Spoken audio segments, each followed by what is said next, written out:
Good afternoon, welcome to a sunny Wentworth, home of the European Tour for day 3 of the BMW PGA Championship. We've seen some great sights over the past couple of days, and with the promise of much more to come, there's a real buzz about the place. Feels like some kind of rush. So good. Wanna show you how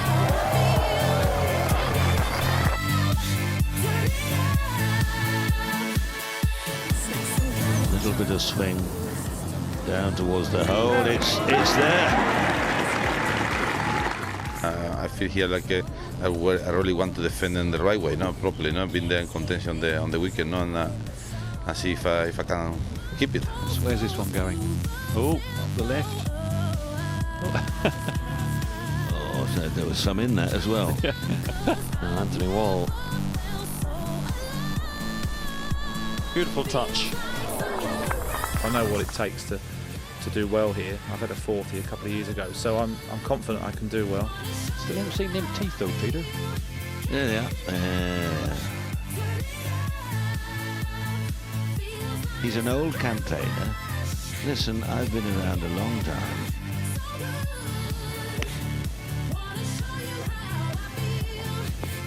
Oh, a nice 9-iron it is for Paul Casey. The roar will tell him he will not see that finish, but he will know, and he is striding clear at the top of the leaderboard. I've got to knuckle down and eliminate the mistakes, because the good stuff's there. The eagles and the birdies are right there, but you know, there's a good field right behind me chasing me, so I've got to keep my nose out in front if I can.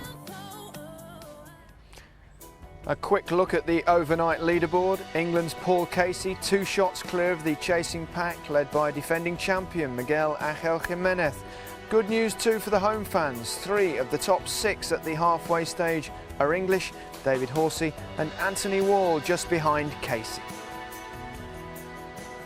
And looking ahead to what should be an enthralling weekend's golf is Peter Alice. Peter, all set fair? It's lovely. The weather's been nice. It's been a bit of a hard early spring. There hasn't been much growth.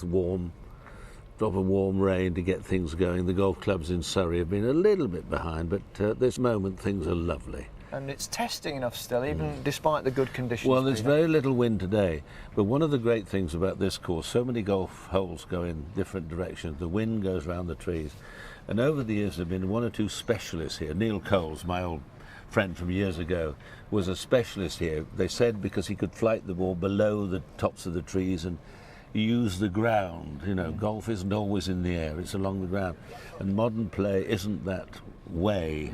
And so it causes bother. There in a week's time they've got a couple of club championships to get out of the way. They're actually spending, by the time you lose, you take into account lost income, £4 or £5 million in today's economic Doing the climate. greens. Doing the greens, they're lifting them up. There's special grass has been grown in Lincolnshire, been shipped down here. It won't be sort of open for less than 12 hours. So they're coming down, 3 or 4 groups of people. They're doing 3 holes at a time. So the whole thing is a huge operation, and should be pretty flat greens if they're being grown in, Lincolnshire, shouldn't well, they? they should be flat, yeah. But I hope Ernie doesn't go potty and make them all like this, because the greens here are contoured enough. They're putting in new bits and pieces. It should be very good, interesting to see. What do you make of the chances of our leader, Paul Casey? He seems much improved this season. He's jumped up the world rankings. Yeah, I'm a great fan of his, but I get a bit, no, not cross, that's the wrong word, but some super players now, they're not consistent. And you wonder why. They win a tournament and then I've touched of the vapours, I must lie down in a darkened room. Years ago, I played well, I'll go and do well the next week. And I think he could win, but there are several people here that I think could figure very well. Don't forget Jimenez, the defending champion. He's got the sort of steady game that could do well here. Horses for courses. Well, the putting green's just over our shoulders, Peter, and down there too is one Ken Brown. Yes, and the boys are getting ready to go off in about 10 minutes or so. Paul Casey's trying to find his ultimate touch on the greens, as you're always looking for here. Miguel Angel Jimenez just working on his putting and chipping touch. But the news down here was all about yesterday, the 4-iron shot that Casey hit on the 17th, but it bent the shaft. Anyway, he's managed to get it mended. It's all been fixed up. He found one that actually matched it, and it's all right and working once again. So in tip-top shape his forehand. The drama over, and they're looking pretty good. It's always slightly tense times, just trying to get yourself gathered together. Well, Paul Casey will tee off very shortly, but there's a couple of players out on the course that have already made a move. Amongst them, one Colin Montgomerie. Colin started the day at 2 under par. By the time he reached the 5th hole, he was 5 under thanks to that terrific chip in, and that was followed quickly by another birdie at 7. Monty's on fire. 6 under par, Colin Montgomerie now just 2 shots behind Paul Casey. Soren Kjeldsen still on 6 under alongside Mark Warren. Jimenez playing with Casey. Horsey and Anthony Wall have just teed off. Nick Doherty going well today. At one stage he was 6 under, but just a few minutes ago bogeyed the long, hard par 4 15th. Paul Casey and Jimenez, great spirit between them. Ryder Cup compatriots, of course. Walking to the first tee off where they'll hit their first shots of the day very shortly. They're good friends and they know this course very well.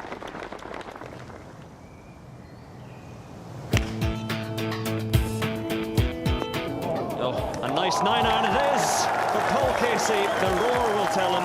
I'm hopefully playing with Miguel tomorrow. The man to beat. I mean, defending champion, great character. He's going to be passionate and making lots of birdies out there, but we're going to have a lot of fun. I'm playing well, I'm hitting well, and I hope I keep the same level to the weekend and define the title properly. I've got to knuckle down and eliminate the mistakes, because the good stuff's there. The eagles and the birdies are right there, but you know, there's a good field right behind me, chasing me. So I've got to keep my nose out in front if I can. And we just heard that Charles Schwartzel has birdied 2, 3 and 4, and he's 6 under par alongside Monty. So there's birdies to be had out there, Peter. Should be an entertaining afternoon. Well, it's a soft day, as they would say, with no rain, but very little wind. The wind here, when it swirls around the trees, makes club selection very difficult. The greens are tricky, get the wrong side quick and left to right slide, da-da-da-da-da. But I think we're in for a very nice afternoon, and tomorrow should be a cracking day to see who's going to end up as the PGA champion for 2009. Certainly will be. Let's have a look at the pairings that will be following throughout the afternoon. The Spaniard Alvaro Quiros has dropped a shot. The current scores at the bottom of your screen there. He's playing with Stephen Dodd, who birdied the first but has subsequently dropped one. Ben Curtis, former Open champion, on 4 under par, playing alongside the South African Thomas Aitken. Mark Warren, who finished well yesterday on 6 under par, playing with the Dane, Soren Kjeldsen. 2 Englishmen in the penultimate group, Anthony Wall and David Horsey. And there's our leaders, Jimenez and Paul Casey, who we can see now on the first tee, preparing for his first shot of the day. Peter Ellis is going to sprint down these steps here, about 30 yards into his commentary position. Meanwhile, talking us through the first shots will be Andrew Cotter. Thank you, Gary. Ivor Robson to the left of your picture there. Standard and long-serving starter.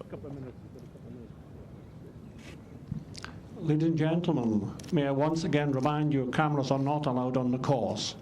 No photos, please. And mobile phones should be switched off at all times. Thank you.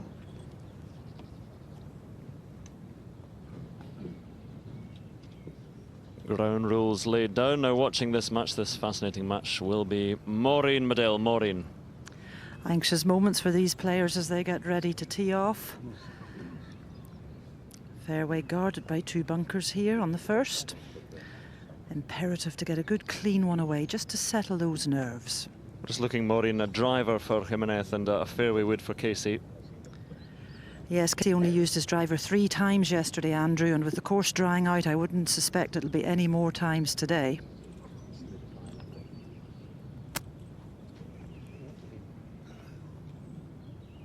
There's Ivor Robson.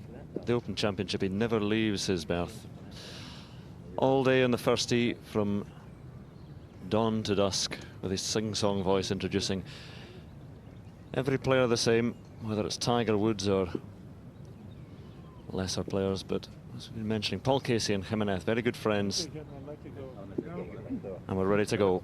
Ladies and gentlemen, this is the final game this afternoon. On the tee from Spain, the defending champion, Miguel Ángel Jimenez.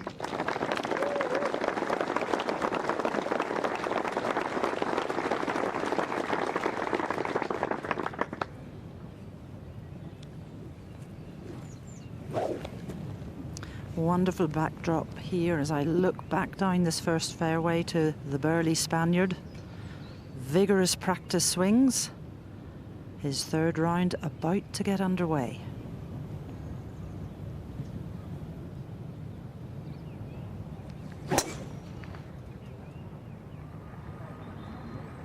Well bunkered this hole now, and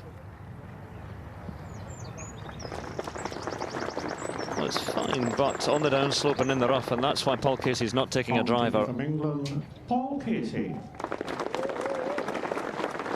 He's going to try and leave himself short of that downslope.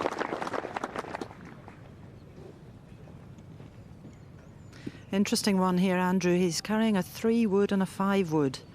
If he leaves it up on top, it'll only be the 5-wood he's hit, but if he's feeling confident and wants to slide it over the crest of the hill, it'll be the 3.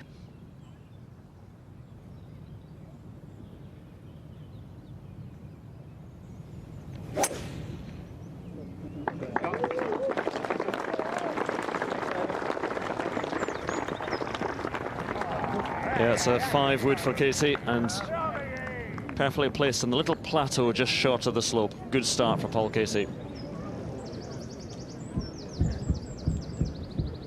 So off they go, the final pair. The course looks absolutely superb.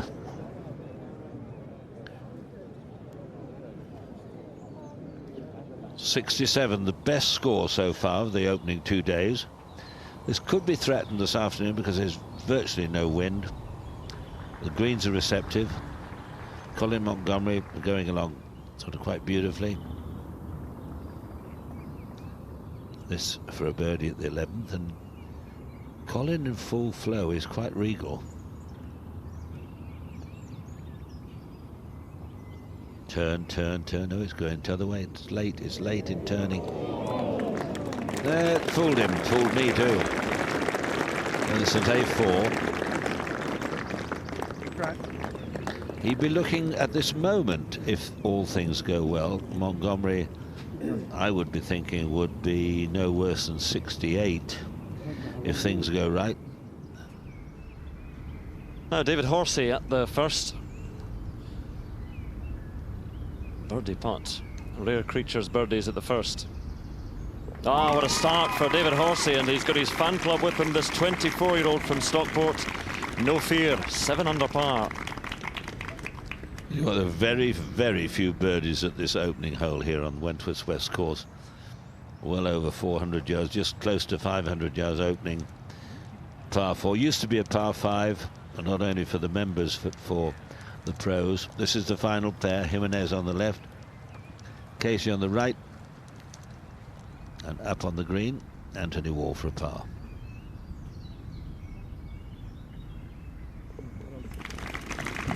Solid, steady.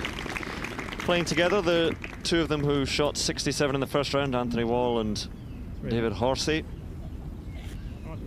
And Horsey has closed to within 1 of Paul Casey. Casey, who had a 4-shot lead when he holed his second for an eagle at the 13th yesterday, and then stumbled a little bit over the final few holes, but Colin Montgomerie has romped into that large group on 6 under par, and everyone now out on the course. Casey and Jimenez, the final group. Good round from Paul Broadhurst. We have had 6 rounds in the 60s. Broadhurst, Graham McDowell, Richard Green, Robert Rock, Robert Jan Derksen, Alessandro Tadini. So scoring is better today, but the conditions, as Peter was saying, benign, friendly, gentle. We go to the second. David Horsey, who looks a very fine prospect indeed. Good swing, only in his early 20s. A cracking shot. I'm reminded of David Howell, a young man years ago who's from Swindon. They've got a tournament at Broome Park for Balasma this weekend, which is a good event for you should welcome to attend. Perfectly positioned here at the first for Paul Casey. Miguel Angel Jimenez has just slipped off the fairway on the right hand side, but fairly good look at the view. Good look at the green here for Casey, just swithering between a 6 and 7 iron and testing that wind, just freshened slightly behind him in the last few minutes.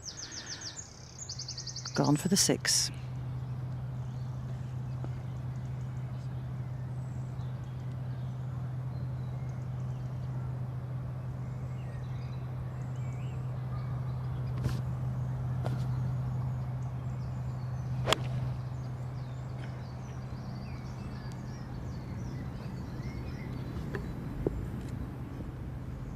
Well, a little bit shy, but beautifully balanced. He's not a big man, 5'8", 5'9". Solid arms like piston rods. Might well have done with an extra club there. You don't see many people through this first green or even to the back of the green. Don't ask me why. Interesting point. If Casey wins here this week, he'll move to 3rd in the world. You think of all the fuss. Andy Murray in tennis, 3rd in the world, and all the fuss around him. But Paul Casey might move up as high as that. Now, what does Jimenez have here, Maureen? Well, the rough is very uneven here on this right-hand side of the first, but he's not lying too badly. Most of the blades of grass are going with him. As you can see, his feet a little bit up above the ball. 159 yards. This is a 7. It's going to chase on from this lie. Punches it up. If it chases on now, it could be good. No, it's too much.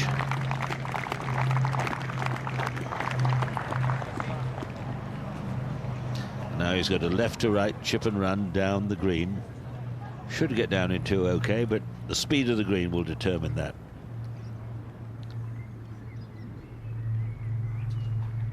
Anthony Wall just stayed on the front edge of the second. Long birdie attempt.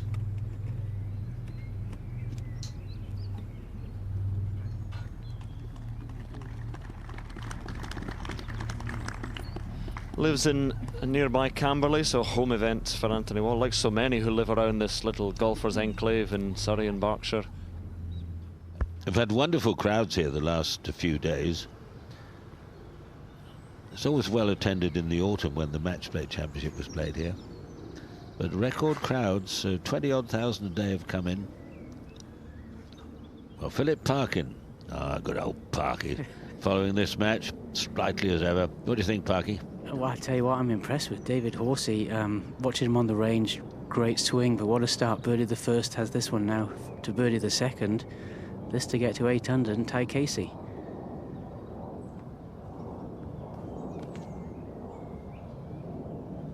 Oh, as close as you like, or don't like.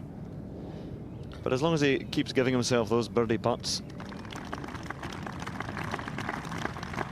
Yes, he looks a very good prospect. One of my colleagues here at the BBC, for some reason or other, sorted him out a couple of days ago. He was 100 to 1 and a modest bet on him. So when he looks as if he might sort of do it. You never know, of course.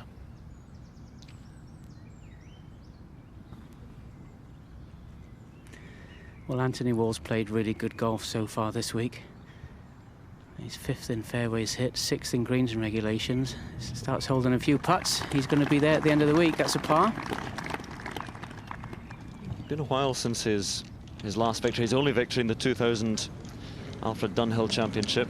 He features prominently and then just disappears. Back to the first, the final pair. Jimenez just off the back of the green. Maureen? 3 different levels of grass to negotiate here for Jimenez. Got out his most lofted club. And as you said, Peter, it just needs to be lifted onto the green. It should track down from left to right, but this is quite speedy.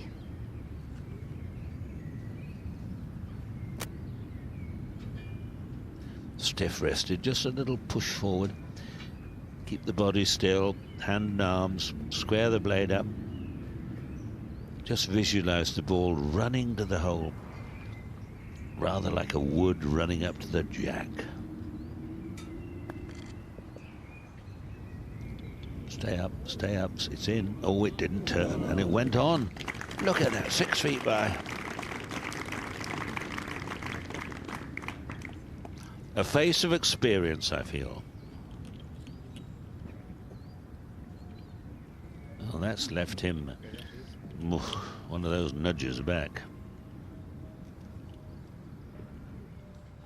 Charles Schwartzel at the 6th hole. I was going to say short par 4, but for the South African, for everyone else, it's a long par 4 now off that tee, which they've shoved away back, and trees are on the right. Ooh, good solid sound there. A good solid strike. Perfect now. Well done. Very lucky boy, because it's out of bounds up there. Mark Warren here at the 3rd. Coming out of the bunker, flat surface to pitch onto.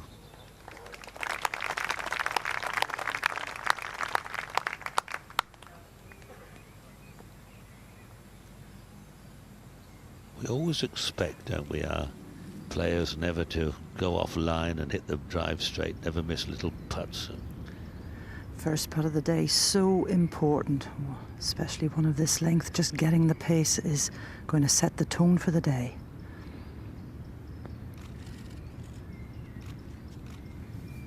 Good putt.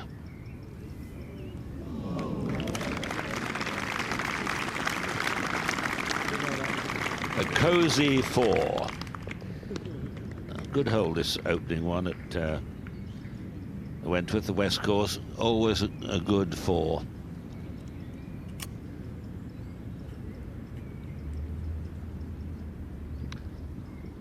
Get a chance to watch his very interesting rhythm. Quiros you'll see also, but he has a quick whippy swing. John Daly has different rhythm. This fella, not a big man, but a small, good pace swing. Horsey, watch this rhythm, watch this. See, now you can't get a swing much simpler or better than that. And I tell you, if I was looking to represent someone or say, look, I'll give you a few quid to take a bit of your 25%, or maybe 35%, 45% of your income, I'm your man. Alice Agency. You can see it now. The Jimenez big putt on the first. You don't want to let one slip at the first hurdle. Not good start, you see. Now suddenly he played a good drive, hit a very good second, 3 from the edge. Now it may not, he may get a 2 at the second, he may go, but that could undermine his thoughts for the next 2 or 3 hours. He's an old campaigner, he's an old warhorse. Playing alongside David Horsey, Anthony Wall.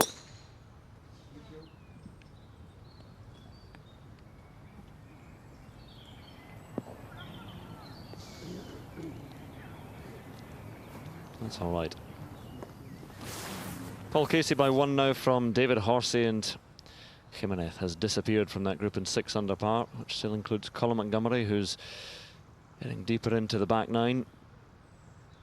Good mixed bag of nationalities there playing in this PGA Championship. It's nice, so nice to see Colin Montgomerie going up there. If he keeps it going another 36 hours, we'll all be rejoicing. Ross Fisher, local boy. Paul Broadhurst going on. Simon Dyson, who's played some good stuff this year. He's 2 under after 14 holes. Ray McDougall, the locals say.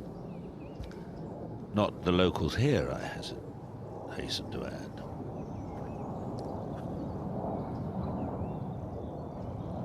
Well, this is the magic club from yesterday. The 9-iron that found its way to the bottom of the cup on the 13th. 150 yards today for Casey. Just a little hint of a wind off the left side.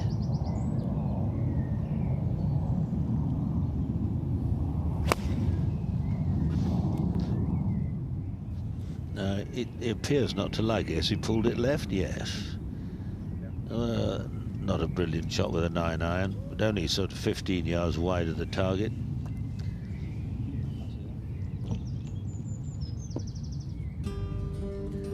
Second hole, across a valley. The second tee is only about 10 or 15 yards behind the first green. Just walk across and you go down from the tee up to this elevated green. Big tree on the right. Few branches have got knocked off that tree over the years. 87 hurricane took a few and made it a little more open. You could put the flag now to the back right. But always the middle of the green here is never a bad spot to be. Well, Jimenez usually plays one club more, and that's the case here. 8 iron for the Spaniard.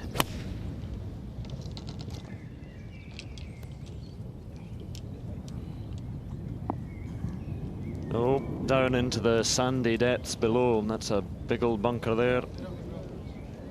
Now, you see, that one hesitates to be too critical, but with all the toing and froing and marking and laser measuring and everything else, it would tell us that he was a club short the way he hit it, and he's ended up in that bunker well down below the level of the green.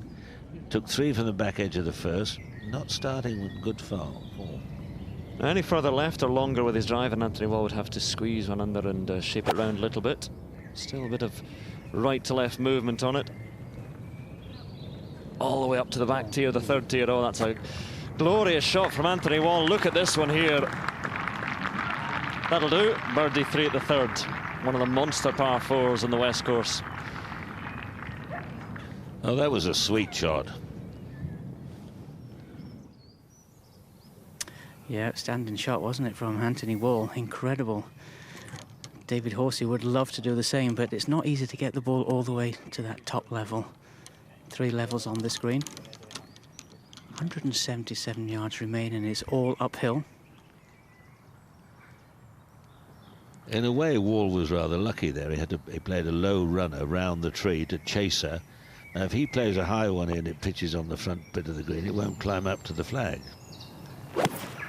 So he's playing a higher shot. Now, has he got the distance right, or will it pitch short and end up short?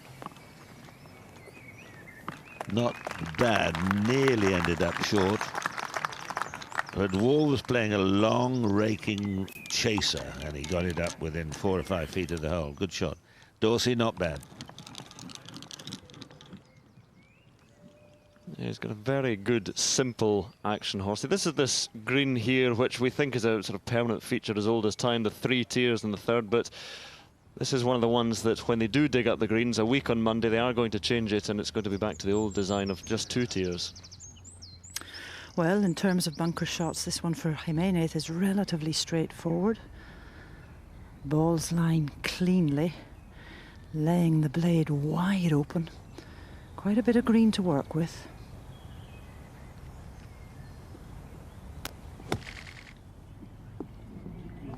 How about that? Most golfers would be terrified facing the prospect of a 12, 15, 18 foot high bank in front of them.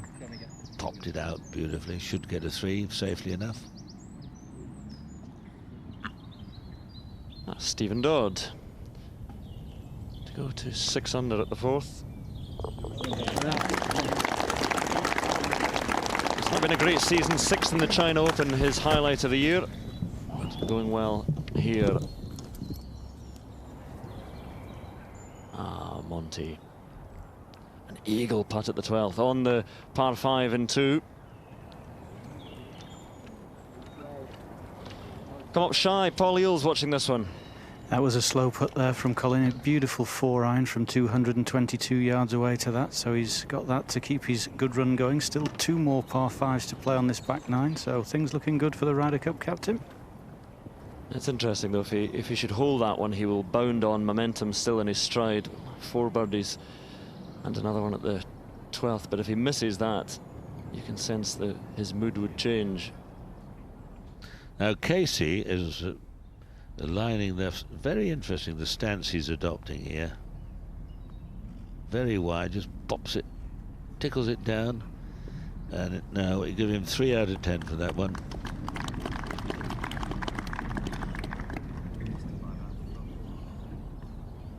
Charles Schwartzel He kicked in off the trees with his drive. This would be a, well, I was going to say it would be a fortunate par. I say he deserved that drop shot, but the golfing gods have done justice. I love the way they banged the ground. Oh, God, how can I putt on greens? That was the most awful twitcher, wasn't it? Now, Casey, you better pop this in, otherwise you'll be even with Jimenez, who drops a shot at the first hole. By such tiny margins, the interesting demons that go in your mind appear in the game of golf. Well, there was a shoulder running along the green that impacted on Casey's chip shot, and there's still a bit of that in play here. Must come off the left. That was confident, firm, beautifully done.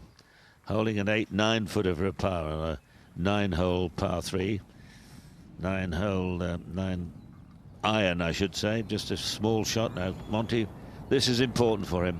It is for momentum, Peter. Keep it going. Well done, Colin. Moves within 1 of Paul Casey. He's off and running, isn't he? Oh, Colin, he's all hubbling and bubbling and bouncing. A lot of memories here. 3 wins in a row, 98, 99, 2000. Now, David Horsey. Yeah, very, very good birdie at the third. What a putt it was as well. Well, he looks a very sound putter to me. Every putt he's had has either gone in or shaved the edge of the hole. That's a good 4. You start here on the west, of course. 4, 3, 4, 4, which is only 1 birdie, but really you feel as if you've had 3 birdies if you do that. The first and the third are very good par 4s. Anthony Wall after that super running second in for a 3, and there won't be many of those today. Good 3. We'll check on the leaderboard for you. Early days, of course. Casey in the last match just 1 ahead of Montgomerie, who's charging along. Horses just started as well. Colin Montgomerie's in a very nice position if he can finish off. If he averaged 4s all the way in now, he would be good. Casey on the third. Long par 4, but only a 3-wood for Casey. Course drying out a little bit.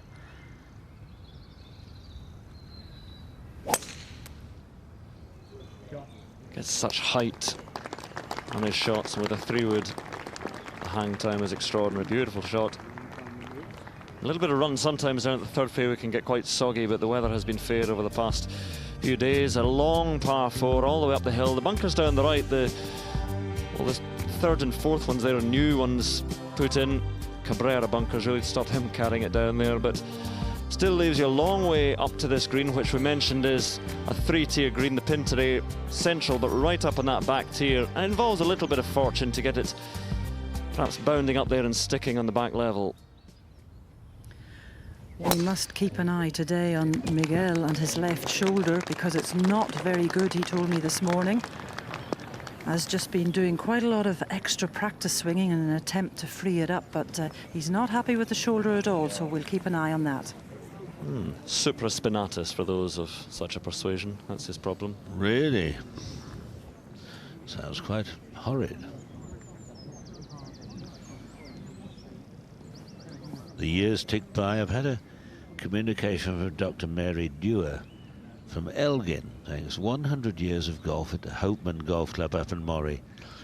And it's quite extraordinary because why not? The years tick by. I can remember when 100 years at a golf club was quite rare. Now quite regular. Well done, Hopeman.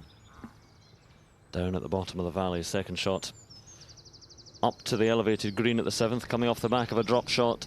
Schwartzel may get it back. That's a clever little pin just over the bunker. Look back down the 18th. Very good scoring today. Some of that has come from Nick Doherty. 5 under for his round. Just that 1 drop shot at the 15th. So if there's a birdie to be gathered at the 18th, it'll be a 66 lowest round of the week.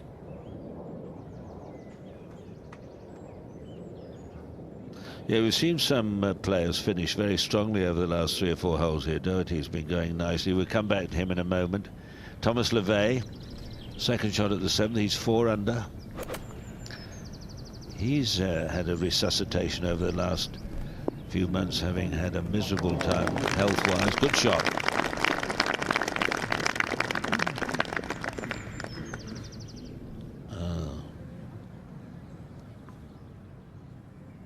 It's fairly pleasant conditions, not too much sunshine, but not too much wind either, as we watched Nick Doherty on the 18th. And earlier today we sent the intrepid Ken out to have a look at things out on the course.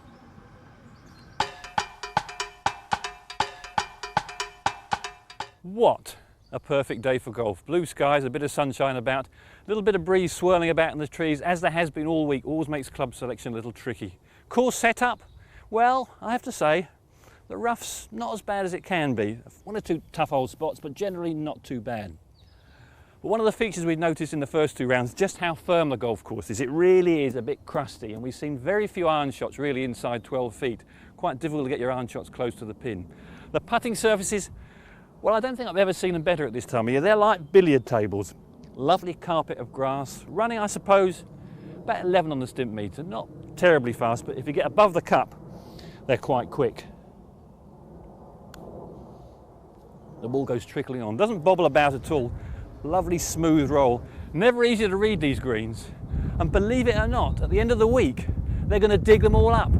4 million quid's worth. And these putting surfaces. Cheerio, old friend. We've had a few good times together. This is the last week we're going to see them. Sad, isn't it? Sad indeed. Easy for you to say.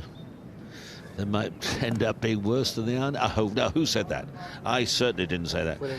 I hope they don't spoil them and make them too ridiculously slopey, but they will, I'm sure, be absolutely lovely. Now then, young Casey. Maureen, what's he got here? Well, his smooth 3-wood travelled 295 yards up the hill, and he's left himself 182 to this flagstick, which is on the top stair. 6 iron. See, that's interesting. A 6 iron, a monstrous hit. Mind you, this was probably a 4 iron loft in my day. But if he pitches it short of the flag, it'll dig in. You really want to get one going when the ground's firm, chasing, moving up the green. Let's see. No, he's pitched it all the way. Good shot. That's why Neil Coles, Peter Thompson from days of yore, they used to play certainly 60%, 65% of the game of golf along the ground, not through the air. Now, in today's golf, 85, 90% of the game is through the air. That's just the way it is. Watered conditions and whatnot. Here's old Jimenez here with this extraordinary practice swing. Nice roundhouse action there, but it's never quite as extreme on the shot. He's a few yards further up the slope, but taking the same club. Trying to fly this all the way to the top layer.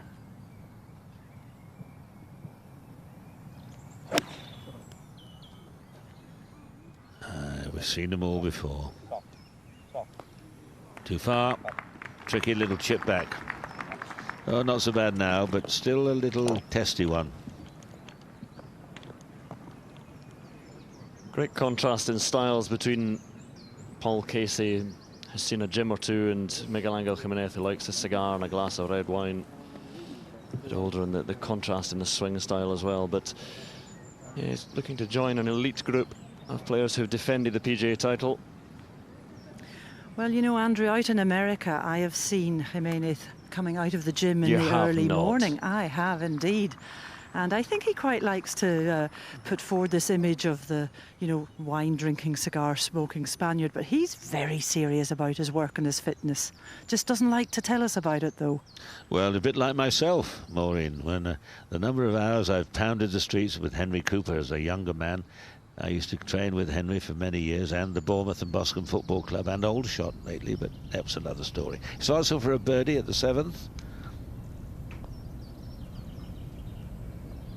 Yeah. Easy. 2 behind Casey.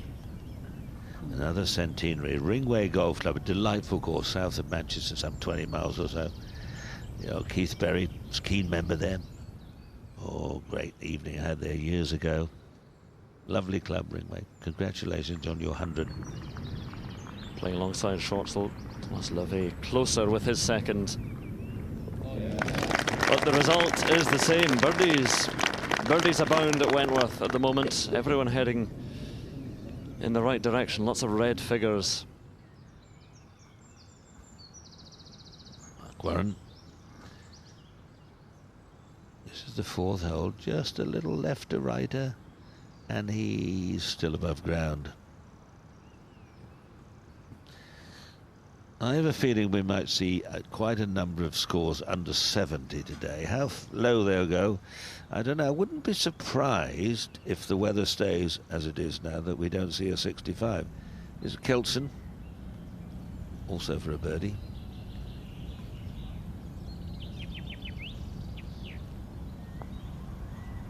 The putt.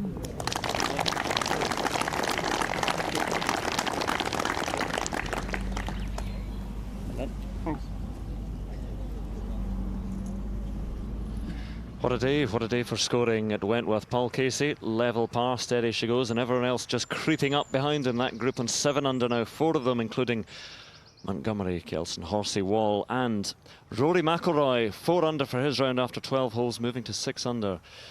It's hotting up. Awkward little shot facing Jimenez here.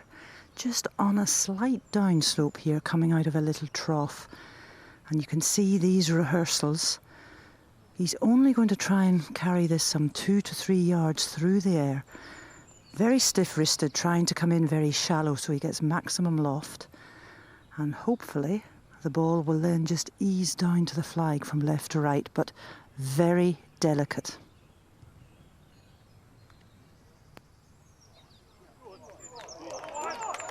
Oh. Puff of the cheeks. Chipped in a couple of times yesterday.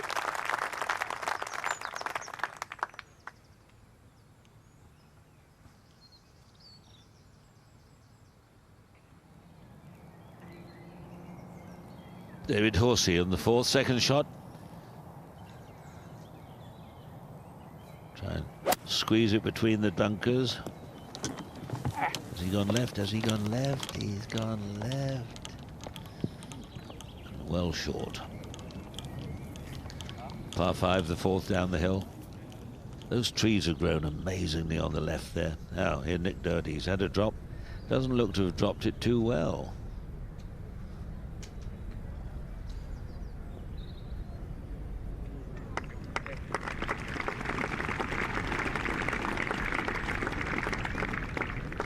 Well, 5-5 finish wouldn't be too good. Casey for birdie.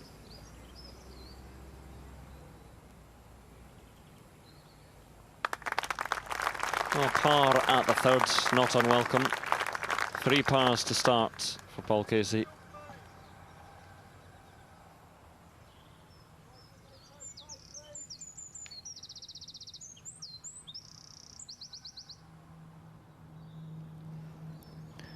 Well, this is Collins' 12-foot putt for a par here on the 13th. Found the bank of the bunker on the right-hand side with his tee shot. Could only hack it forward short of the stream. He's pitched from 110 yards to here, and this will go in for a par. Left to right up the hill.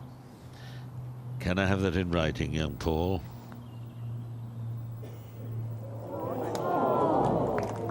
Oh, Colin. Oh, he'll be cross now. I hope he's not too cross, as he can still put in a good finish here over Wentworth's fatal final mile of golf. Only Faldo has more rounds in the 60s with 40. 37 for Colin. Birdie's still to come in the back 9. Nick Doherty at the 18th. Left to right, a little slider. This to get to 6 under. Oh, it would be nice to slip it in. No. That's an untidy finish, having gone so well. David Horse's 3rd shot now. Anthony Wall just short in 2. It's almost a blind shot, but only 60 yards.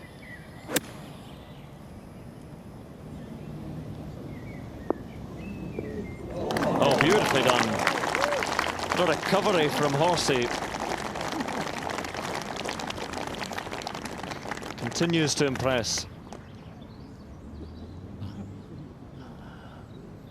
Well, look at the yardage, absolutely spot on there, David Horsey. That's something that Ken's been having a look at this morning.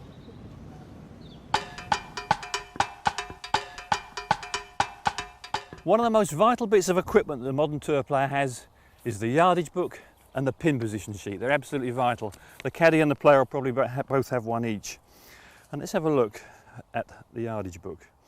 There's the green, the bunker. This is the fairway area. Some of the areas are marked with the yellow dot and red dots, and that's where the yardages are taken from. In the old days, we used to make a spot on the golf course to measure it from. So I'm down on the 7th, and this left side here is 109. That's measured to the front of the green, and 275 yards to reach it. This is the red spot that it's measured from. And there's another red spot there, and a yellow spot back there. But this is the area they'll hit their tee shots today on the red one. And from there, it's 109 to the front. And my tee shot is just a little further on. So 1, 2, 3, 4, 5, 6, 7, 8. About 9 paces off. So from this drive, it's 100 yards to the front of the green. Then you take your pin position sheet.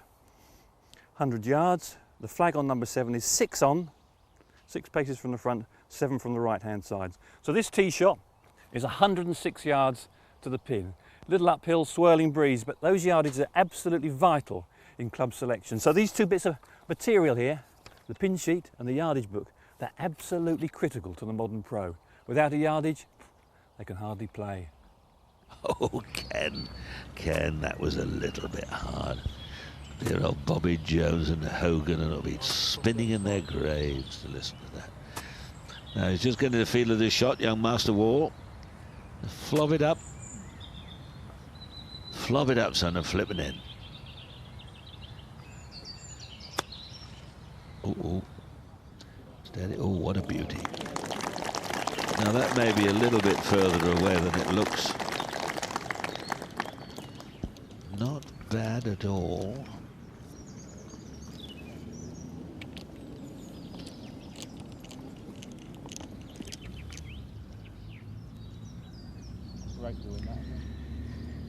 Well, these guys didn't play the hole the way they were intending, but both of them have now got very good chances of making a birdie.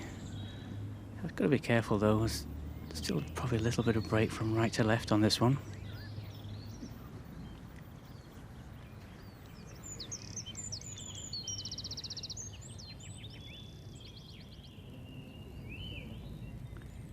Great birdie on the last hole from Anthony Wall. This for another one.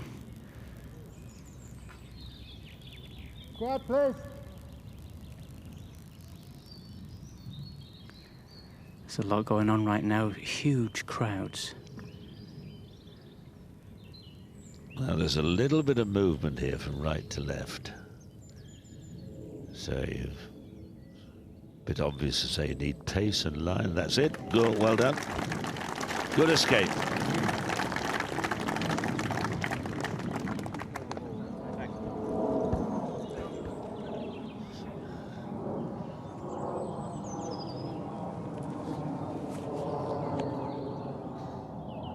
David Horsey pops it in. Well done.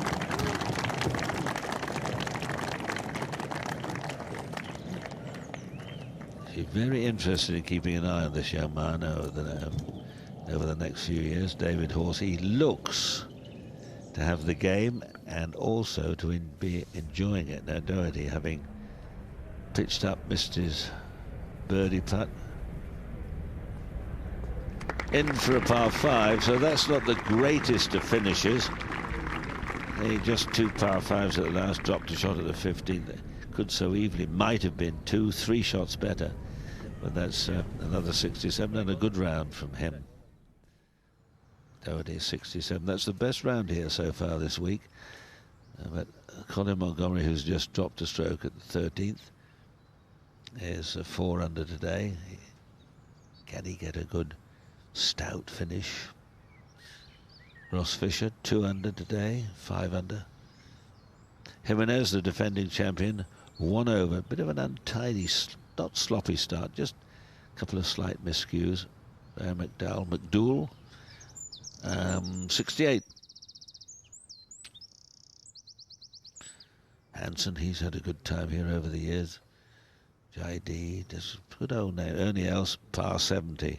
200 today, but a local man. Well down the list. Thomas Bjorn, also local man, par 70. Miles Tunnicliffe, he's played some good stuff this year, but 3 over today, 2 over for the championship. Jose Maria, 3 over. 78 runs. Barry Lane, who was doing so well, I don't know what Barry got up to last night, but 83. Oh my, oy vey.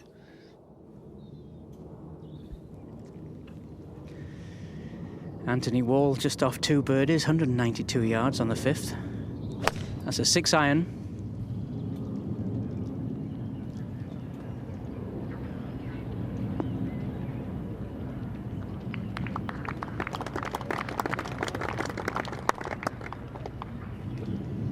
Here's a look at the 5th green, a little hollowed in the back right portion of the putting surface. So most of the players are going to be aiming for the sort of central portion of the putting surface because they don't want to get gathered up into that. Interesting par 3, a little narrow little area the pin is cut. We go back and have a look and see whether. Back to the tee. Gives you a view of it. So players sort of just playing a little short of the flag today. Hole playing 192. David Horsey also going with a 6-iron. Have to be very accurate if you want to get it close to this hole location.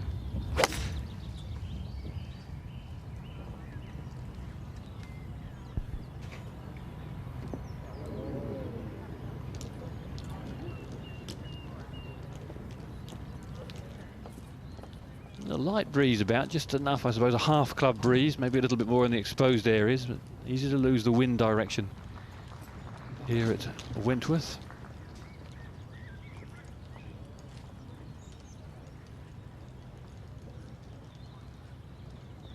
Perfect blue skies first thing this morning, but a little bit more cloud overhead, but still nice conditions, not much breeze to have to contend with.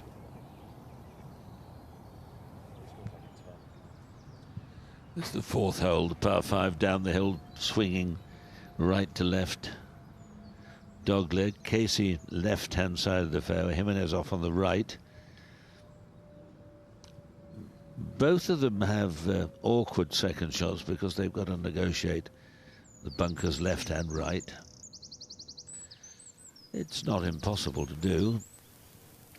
Very difficult for Paul Casey to get his club on the back of this ball. We'll be trying to chase it on from the front of the green, I suspect. See if you're right. Oh, nicely done. Up the garden path, needed one good hop forward and it would have gathered hard to the left, but not a bad miss. 1 yard closer, yet it's a 5 wood for Jimenez, and again, very difficult to get the club on the back of the ball cleanly.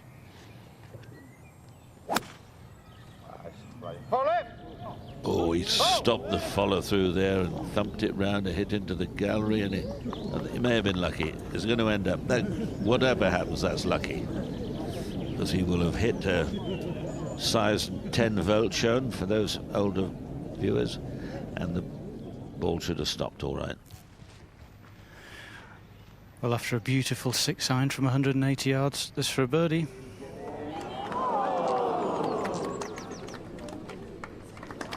Colin, what a chance. He's tiptoeing up the leaderboard, 6 under, 8 under leads.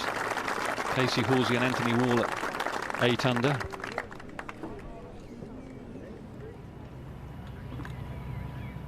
Back to the 5th. Horsey from the sand. This should be a friendly little bunker shot. He's 100% getting up and down so far this week. Been in 3 bunkers, got up and down every time. And this one, say 15 feet short, let it release to the hole, hopefully.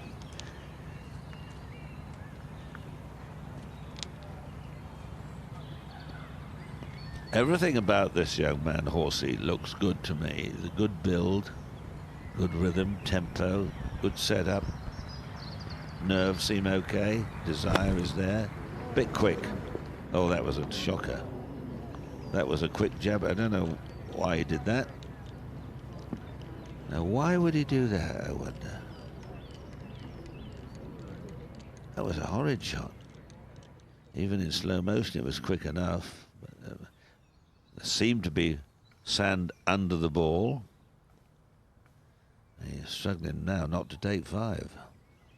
Didn't really swing from out to in. Didn't really cut across it. He sort of hit down the line, and sometimes the sole of the club bounces then to Casey. Just going to nip this one to the top of the hill, just 5-6 yards ahead of him, and it's quite rapidly downhill.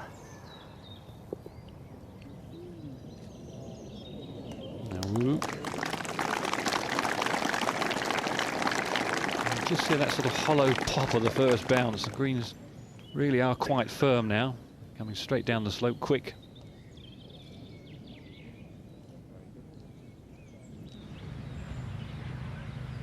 Completely different type of bunker shot. This one's very fast. It's got a good lie though. Not a lot of green to work with. Doesn't really open the club face that much. It's a fairly square club face with this type of shot. It's bound to pop out and run a little ways playing it. Oh, he bounced it. You know when the sole bounces and skips? Well, the good news, I suppose, Phil, is he's getting closer. He does a similar thing here. He sort of chops down on the back of it. See, from there on the inside, the sole's bound to sort of clump into the sand. That was a bit ham-fisted, both of those. Real precision of strike required here by Miguel. The ball's really sitting on a lot of mud with loose blades of grass.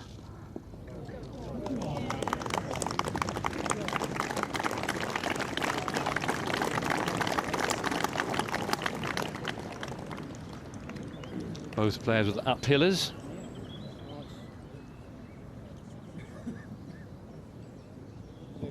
Defending champion Miguel Angel Jimenez has been in the top 10 the last 3 appearances here at Wentworth, the BMW PGA. Been well supported this week, Peter. I've been pleasantly surprised with the number of people out. Well, despite the economic climate, it's been lovely to see. Wall for a birdie. Coming down the hill and... Oh, you demon. Ah.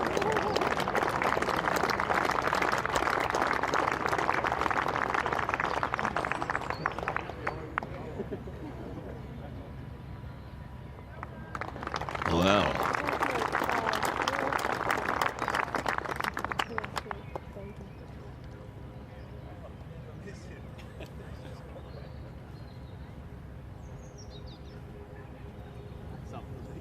Well, both players leaving themselves below the hole here on this extremely sloping 4th green means they can be slightly more aggressive up the hill and take a little of the side borrow out.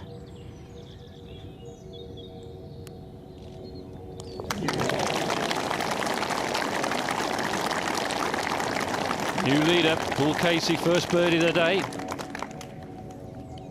Paul Casey and Anthony Wall both used to play in the junior teams in the old days at Fox Hills Golf Club.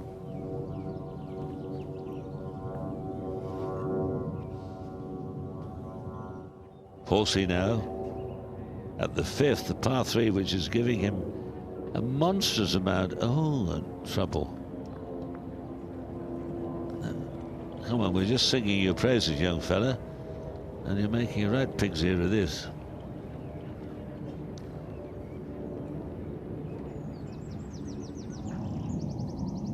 Jimenez made some great par-saving putts yesterday.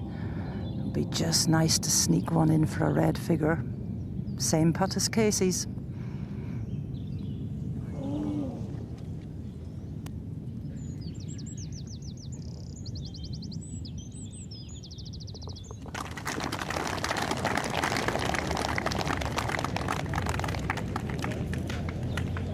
Well, a little bit of a struggle for the leaders at the end of the field. Ken, I've had an email from the North Downs Golf Club, Woldingham, sending you good wishes and saying that you obviously have some connection with that neck of the woods. You must have done some things there at the North Downs Golf Club. As we look horsey, this is for a double bogey, though. This is more important maybe than your bid. Yes, he's done it. Well done. John Wilde and Derek Thorogood. Waldingham North, there, a little gem of Surrey. Yeah.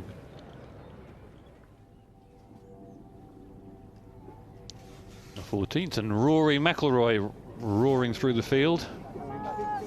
His birdie charts at the 14th. He birdied 11th, 12th and 13th. He's 7 under, cruising around the golf course.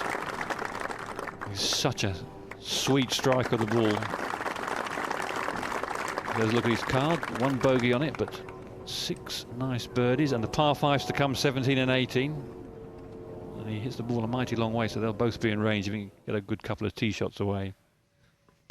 So Casey and Wall, Peter, used to play junior golf together at the Fox Hills Golf Club just down the road there. The home of Bernard Hunt for so many years, right, my dear old friend Bernard, former Ryder Cup captain, who still potters around, is playing off about 12 now and making an absolute fortune. Puts on a wig and a false moustache and tours the world.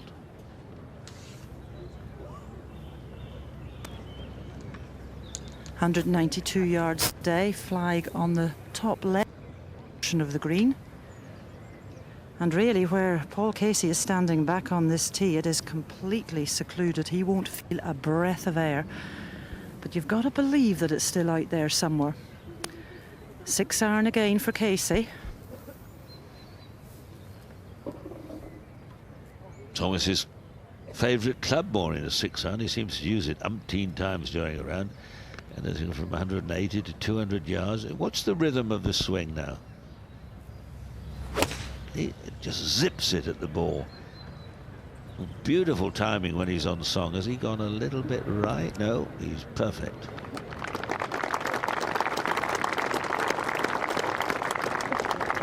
Very nice shot. Just got to take a club that's just going to reach that pin, because if you push it down the right and it goes another 3 yards, it gets gathered up into that little hollow. Yeah. He hits the ball very high, Casey, and it comes down softly. He really does strike it sweetly. Final game out, match 39. Quite fascinating, these practicing swings of Miguel's. He actually turns his shoulders through about 180 degrees on the practice swing. Doesn't go anywhere like that far on the rail shot. Sticking true to form, he's 1 club more, 5 iron for Miguel.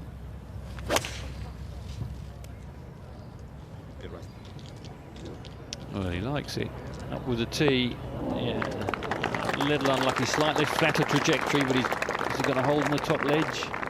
It does. A little unlucky, had a bit of a firm first bounce.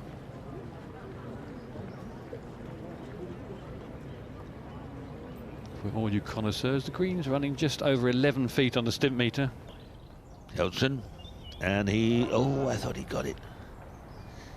He's in a rich vein of form at the moment. Swede. So many talented players now. They're coming in thick and fast. They don't tend to stay around too long. They flit in and flit out, but there are an enormous amount of promising players at the moment who you think will go on to do wondrous things.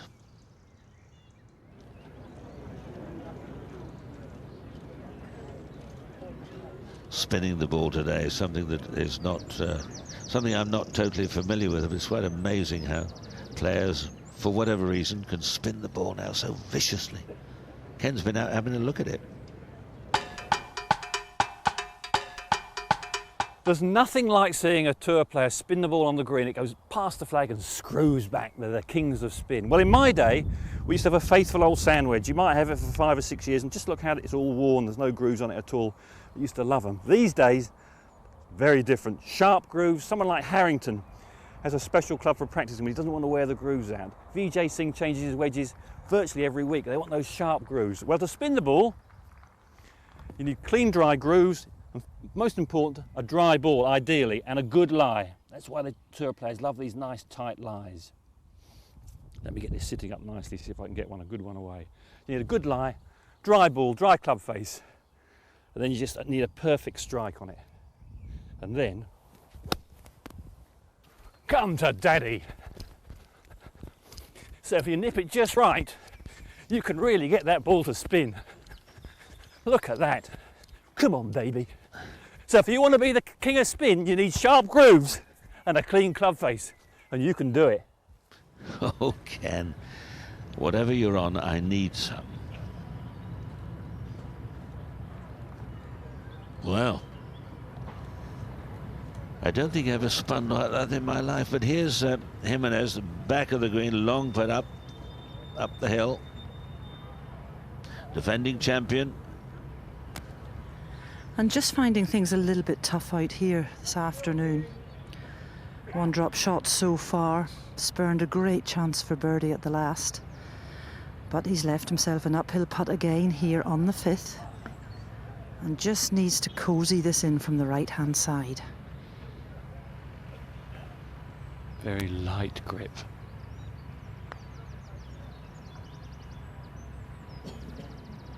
Didn't quite turn as much as he thought, but nice touch, easy 3.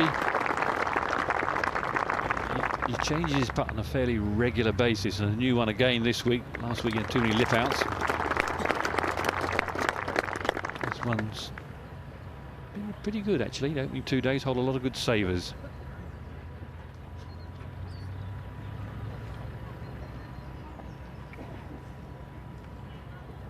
Couple of deep breaths, not quite the start he was after. One bogey and the rest pars. Didn't make his opportunity at the 4th.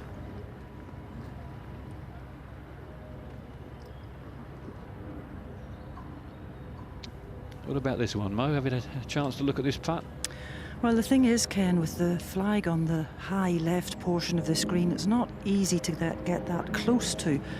But then the bonus is that usually you've got an uphill putt and can be aggressive.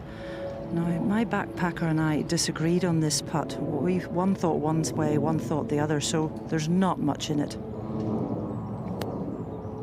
He's getting such a sweet roll on him this week. Good effort.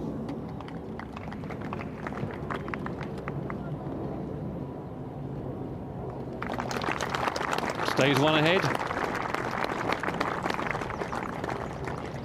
Andrew Cotter, welcome back into the box. Peter's going to take a slight break. Again, Anthony Wall.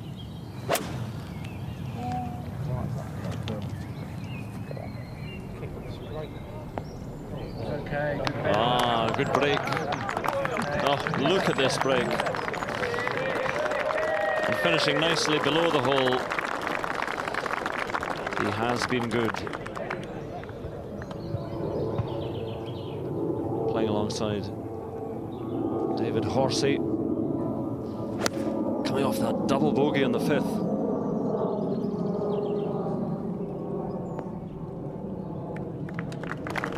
They're leaving a nice putt. Again, below the hole, putting up the slope. Casey leads by 1. Anthony Wall with a birdie chance here at the 6th to join him. Yes, anything missing this green on the right-hand side, even the putt down the slope is one of the quickest on the course.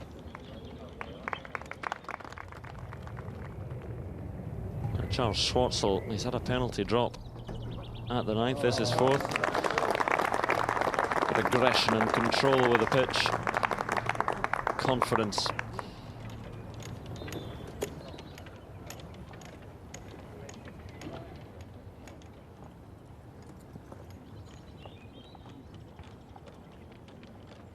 David Horsey, the first time we on the BBC came across him was at the Walker Cup matches at Royal County Down in 2007. Played some very good golf that week.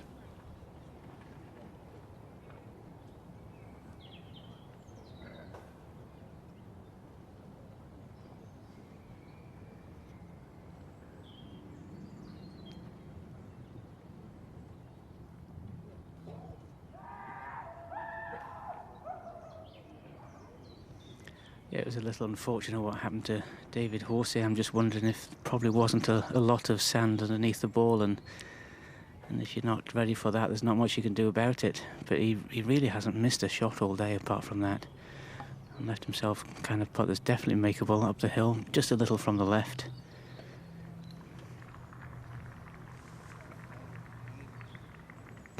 Yeah, the bunkers round Wentworth are idiosyncratic. Not too much sand in most of them. Not too much movement in this one, Philip? Not much at all. It'll just want to go just a little bit to the right. If it's fairly firm, it'll stay fairly straight, but still want to go a little bit that way. Be a good comeback if he rolls this one in.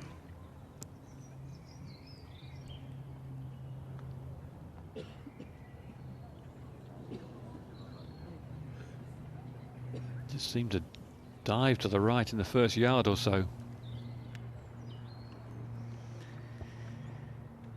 Well, at least it's a par, which is a lot better than the last hole.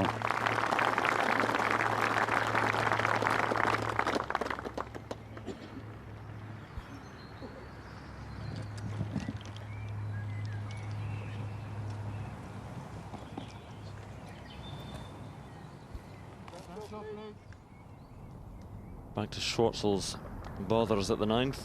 Penalty drop. This to drop just one shot. Aye. It's always there's always a little stab of the green. He felt that one jumped offline.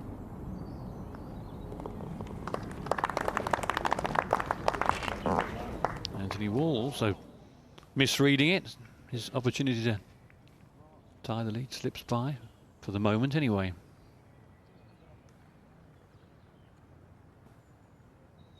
He's had one victory. He's had well over 300 starts on the European Tour, and he won in 2000 in South Africa, which is on the European Tour. Been a pretty steady player. Finished last season playing very consistently.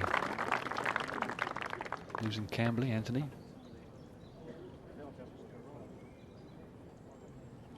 I saw his dad here this morning. I've always been a big follower and fan of his sons.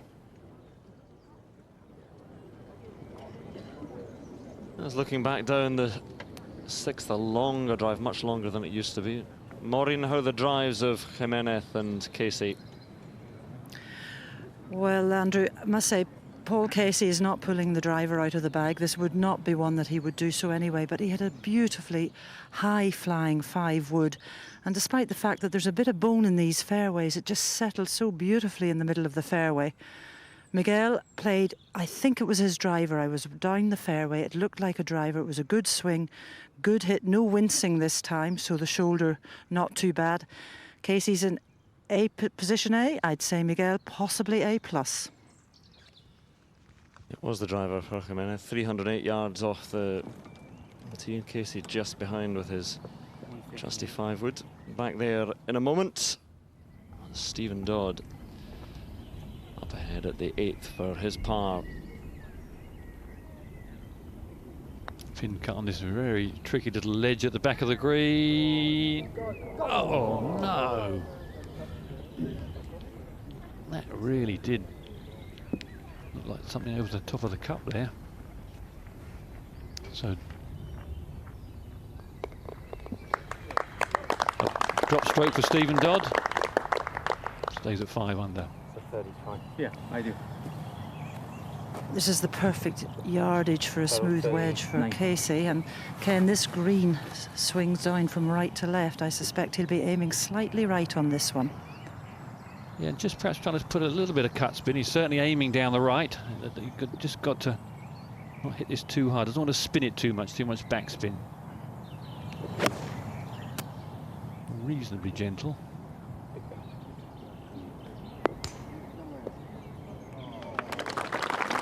Well, a nice shot, but he's on the high side.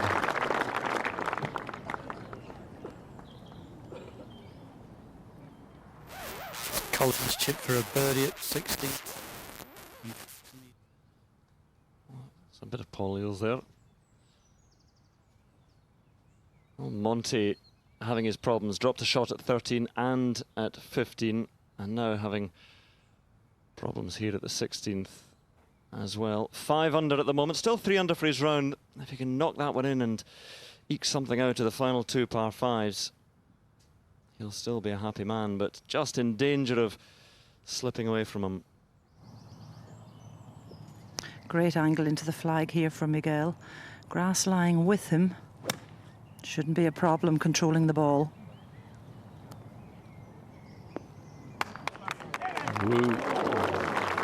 Just not getting a little bit of grip on the ball that he would have liked.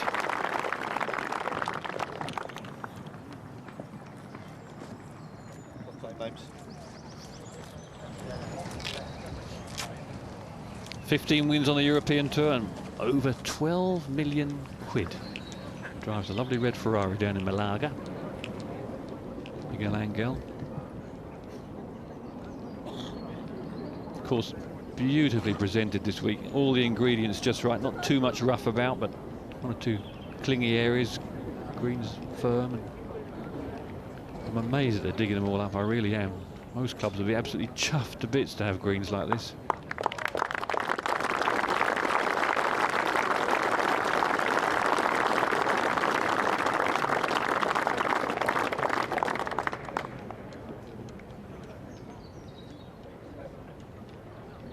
Cool. He could take your particulars down, couldn't he? Son Kelson. There's that putting grip. Yeah. Ah, working well. Son Kelson 2 under for his round now. Sneaks up just 1 behind Paul Casey.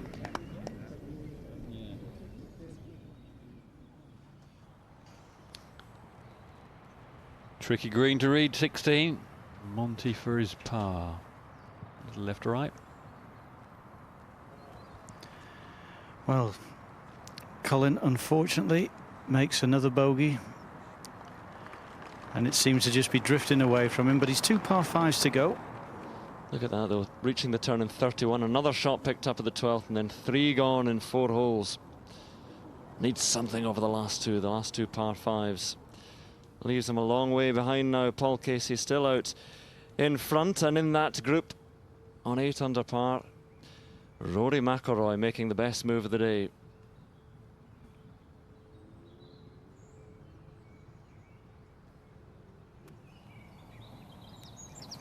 Anthony Wall second to the 7th, hole location at the front of the green, which is unusual. Gives these players quite an opportunity to get close, can use the back slope behind the hole. That's just a sand down from Anthony, 118 yards. Asking for a bit of spin and gets it. Very accessible pin if you find the fairway off the tee. Good shot from Anthony.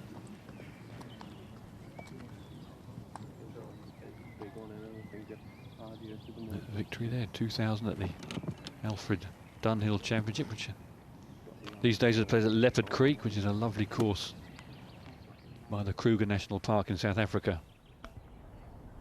Jimenez.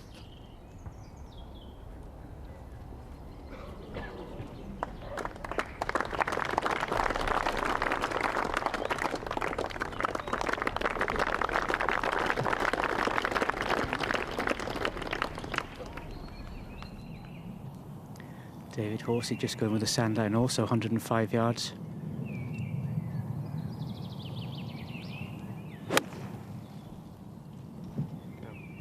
Gotta go. Oh! Didn't go. And with that club in his hand, that's a big mistake, a bad mistake.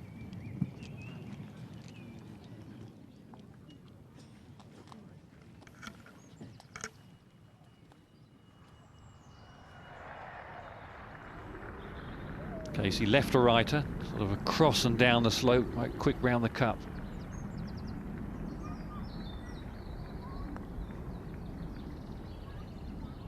It's looking good, it's looking very good. That's fantastic, super read, just the right pace. And well done, Paul Casey.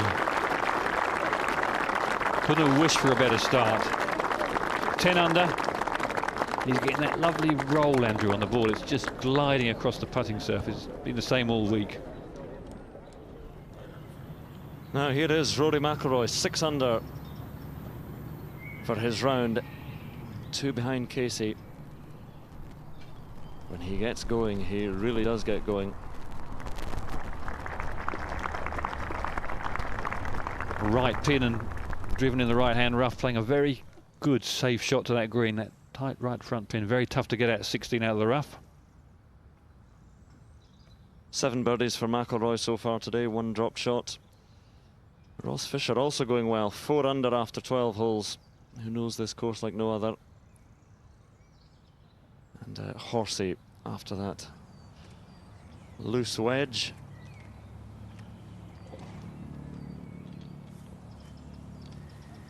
Well, it looks like he does actually have enough sand under the ball this time. But it's always scary to open that club face up just in case there isn't any sand. It's a delicate little shot, not much green to work with. Is the green running away from him, Phil, or is it fairly level? Well, it's fairly level, but it's still going to get probably a first bounce fairly firm.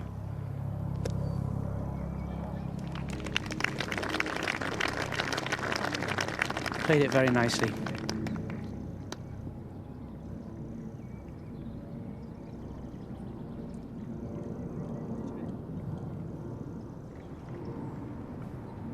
Well, after that conservative approach shot, coming back up the hill toward the bunkers on the right.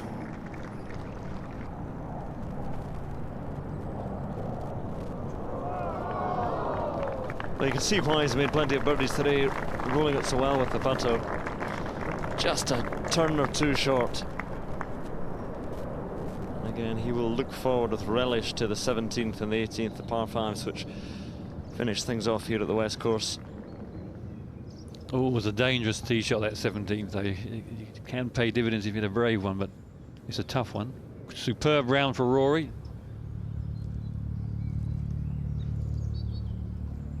Little position line shot for the 7th tee.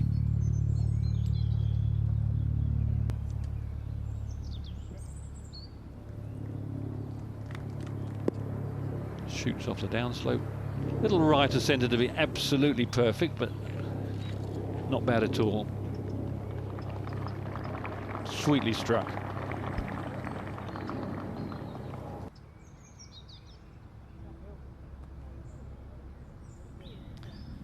And up ahead on the 7th green, Anthony Wall to go to 9 under. So Casey's lead remains 2. Two great opportunities at 6 and 7, sort of a 5-footer and a 7-footer there. Both just fractionally lacking in pace to hold the line.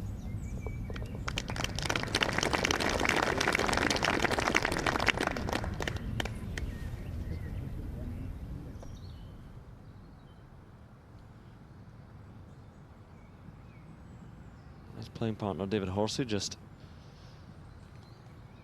either looking for a bit of still and silence or asking a question.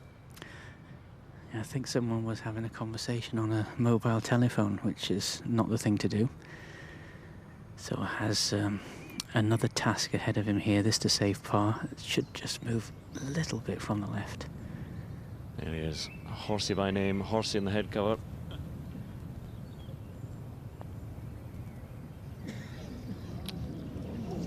Shot gone. And the mistake was in the second shot, with just a wedge in his hand.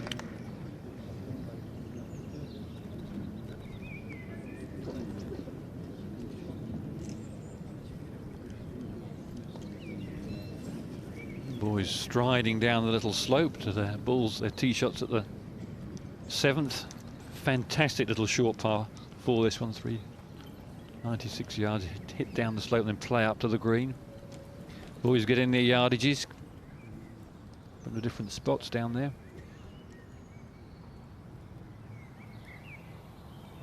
Now Soren Kjeldsen up ahead on the 8th. Hitting over the dividing line between Berkshire and Surrey. There's water down there a bit beyond it. This is one of the greens they're going to alter to make the water on the left-hand side, just at the top of your screen there, come more into play when they redo the greens. Horrible pin position here today up on a back plateau, which is very, very small indeed.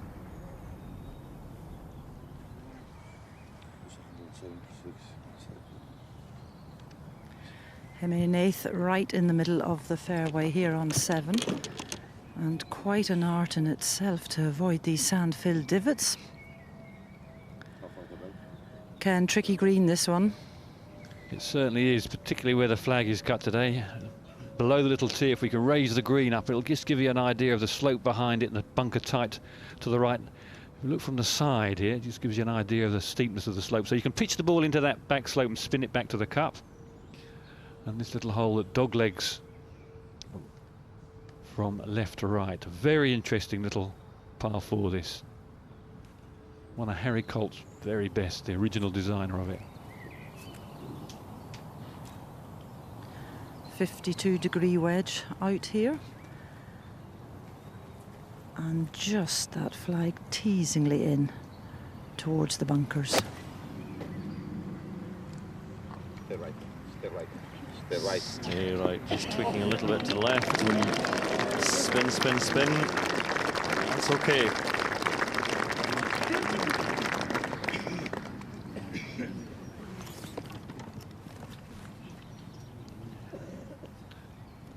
How far has Casey got himself? And has he found a decent lie? Because there's a lot of divots. Every tee shot finishes down there, Maureen. Yes, good lie, Ken. He's got 107. And normally, if he really leans on it, he can squeeze a lob wedge out 108 yards, his caddy tells me. But this one is quite a little bit uphill, so he's moving up to the sand iron. If he's going to use the bank behind the flag, he has to land this slightly right of the flag so that it tracks back down towards the hole. Yeah.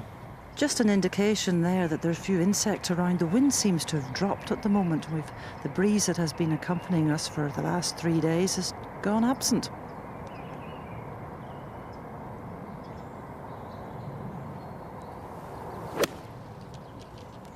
Crisp. Has he hit a zipper there, Andrew?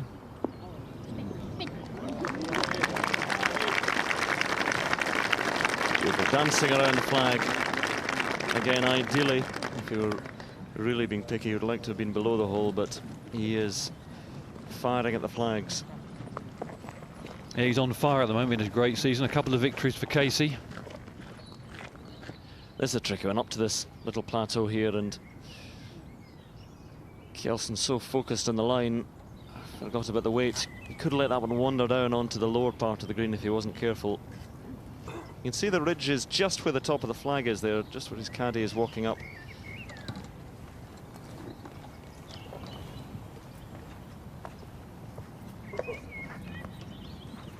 And that ridge, well, Ken's been out there having a look at this green. On the 8th today, the pin is on the back right-hand corner on a little shelf, and this was developed by Ernie Els a couple of years ago, and it's very shallow.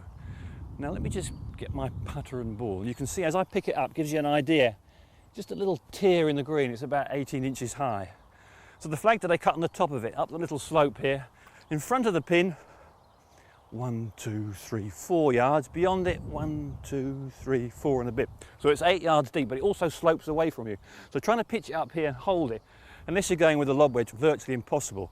So you've got to try and land your ball, and just where you want to is this little ridge. Either you've got to try and skid it up, a very high tariff shot, or a lot of players will probably pitch into it.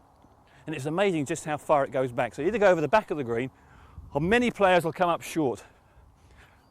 That leaves you quite a tricky two-putt, wherever you are. Big swing on it, up the little ledge, then the green sloping away from you. So this little pin at number 8 looks fairly innocuous, but to get your ball on the little ledge, give yourself a real genuine birdie chance, tricky. You're going to see a lot of players short. Ernie's little shelf is difficult to get your ball on. The Ernie's shelf may not be long for this world when they redig the greens, relay the greens. This is Mark Warren, and he's coming up that ridge, playing with Søren Kjelsson. Level par for the day. All pars so far. Up she comes, and on she goes. This green is going to be reshaped and recontoured. They're going to try and bring the water in as more of a feature. It really is a very small plateau to have a pin position. Tricky. Peter is back with us. Just in time to see a bit of good stuff, I hope. All sort of, they're treading water at this moment, aren't they? Jimenez for a birdie at the 7th, flag on the front of the green today. And no. Little bit untidy. He's usually so immaculately consistent, but not making too many horrible mistakes. Paul Lawrie round in 70. 3 under for the championship. Scoring not quite as low as I thought it might have been.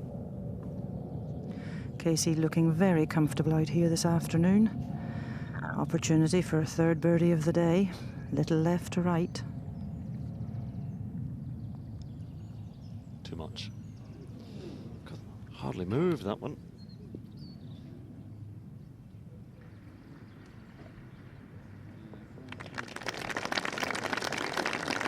There he is, faithful sidekick Craig Connolly, known as Wee Man. He was with Colin Montgomerie for a spell, then went back to Casey. This is his second spell with the boss. The caddies have always been very much an integral part of golf, but over the last 15 or 20 years they've become a sophisticated band of sort of warriors, whereas before they were rascals and rogues and demons and I think there's still a couple of rascals out there. Yeah? A couple of rogues still. Oh, yeah, there were all rogues. There were rogues. Oh, the whiff of BO about them. And he's nope.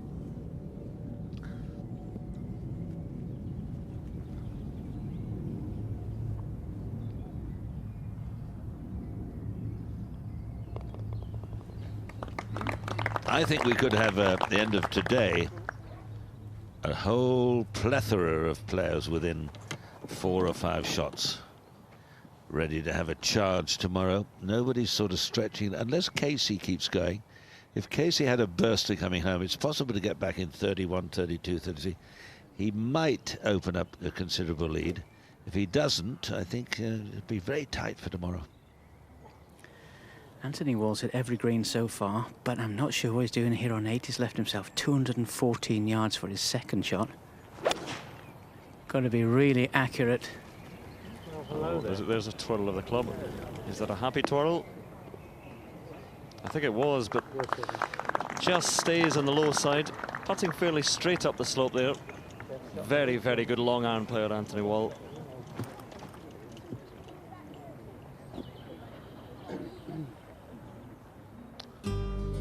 The 8th, this has been tweaked a little bit over the years.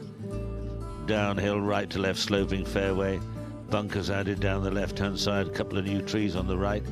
There was talk about extending the water back towards us. They have made it bigger and deeper and extended it around the left side. But really for these players, very, very seldom do you see anyone go in the water. It's still a good fall. And just judged it well, keeping out of the bunker on the 8th hole for David Horsey. 171 yards remaining. Good angle though. Still difficult to get it all the way back to that hole position. And that was a 7-iron.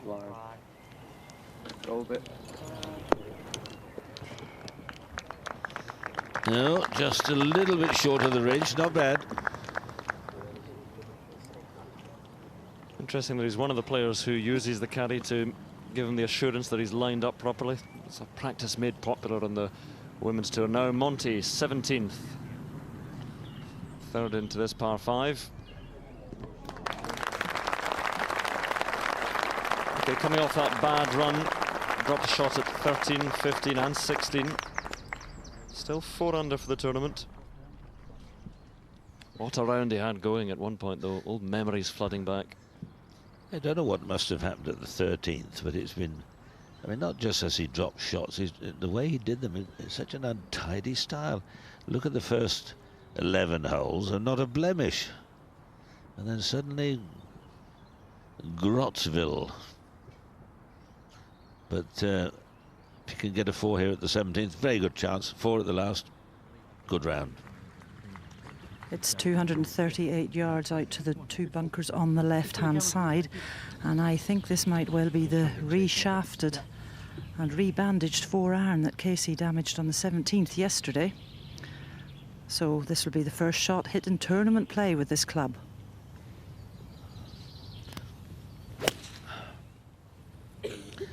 Well, that's quite a short club to take if that's a 4-iron. There it is, middle of the fairway. He was on the 17th yesterday, down in the trees, off the tee, and he did his club a mischief wrapping it around a tree. And Ken's been investigating again. Well, this was Paul's predicament. He'd got a decent lie, which is a bit of good fortune, and he could get a backswing, but of course the tree was right in his way for the follow-through. And he took a real gamble, I think, trying to thread it between the silver birch, the three-trunk silver birch tree, and this beech tree type thing there. Not much of a gap, there really wasn't, and he took a real cut at it. The percentage play was probably just to close the club face and try and nudge it out in the fairway. Not easy either, mind. Just see if he can sort of knock it back into play that way. But of course, if he'd done that, he probably wouldn't have been able to reach the green in 3. And with his effort to give the ball such a big thrash, of course, he crunched the shaft of one of his favourite clubs, his forearm, and bent it. I wonder how they mended it. Here it was. Yeah. Little dent in the lower bit of the shaft. As I was in the equipment truck when it was being presented back to him today. It was it's a fairly exotic shaft, but they had some in stock, so in it went. They have all the equipment trucks beside the practice ground here, and Please, thank you. players are often having tweaks and things fixed and repaired, so 4-iron was well again. Now Anthony Wall on the 8th. And of course has to come at that little ridge. It's going to move quite a bit from the right-hand side. But that was a great shot he hit from 214 yards. Went with a 5-iron and actually took on the flag, but came up just a little bit short. Yet another birdie opportunity. This is 8th of the day. The only 2 birdies he has made have been 2 tap-ins from 2 feet.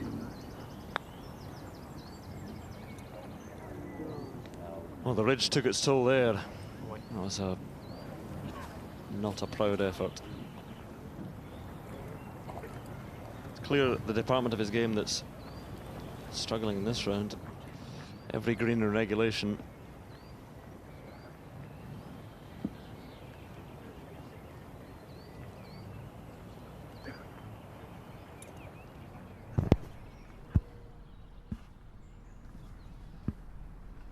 Now Monty badly needs this. Has it. Watch the spring return to his step. Well, if he can get a 4 at the last, all will be well. Now Horsey for his birdie on 8.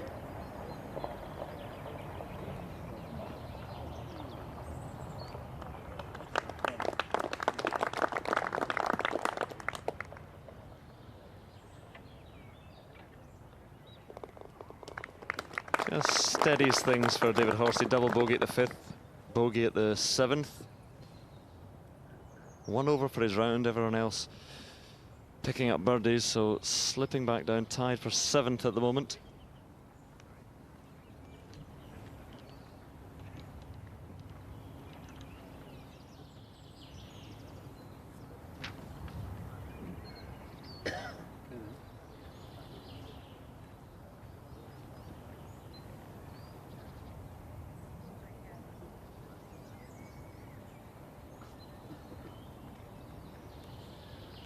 I think it's quite important for Anthony Wall just to tidy up here, as this one for a par. Hasn't made any mistakes tee to green so far.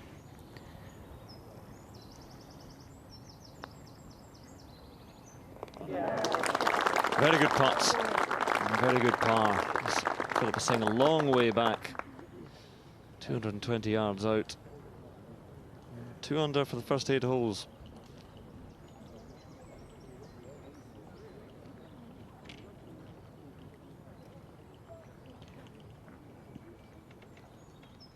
Rory's 288 yards away from this par 5 green. 3 wood.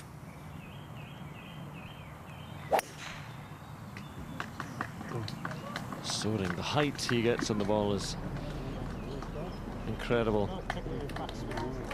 What a knock that is from Rory McIlroy. 2 putts to go 7 under for his round and 9 under for the tournament. Casey's second shot at the 8th. 7-iron.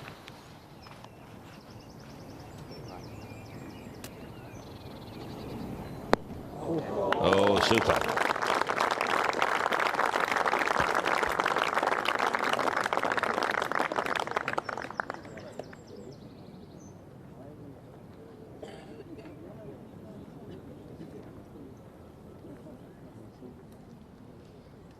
There he is, hair bouncing down the 17th fairway. Look at this round.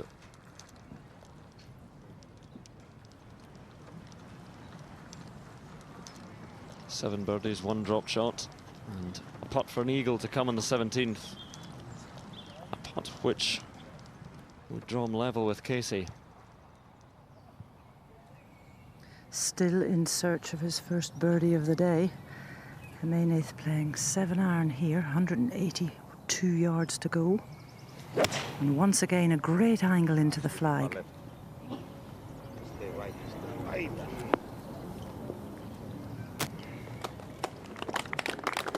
That's the advantage of Casey's power, to be able to loft it all the way to that back level. Jimenez, again, fairly straight putt, but with that little ridge to negotiate.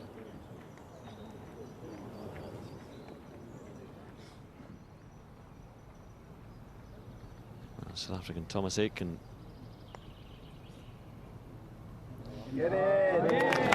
This really has been his breakthrough year. A couple of early good results in the year, and then in the re-rank, a very good finish at Doral. But this is his first proper year now on the European Tour.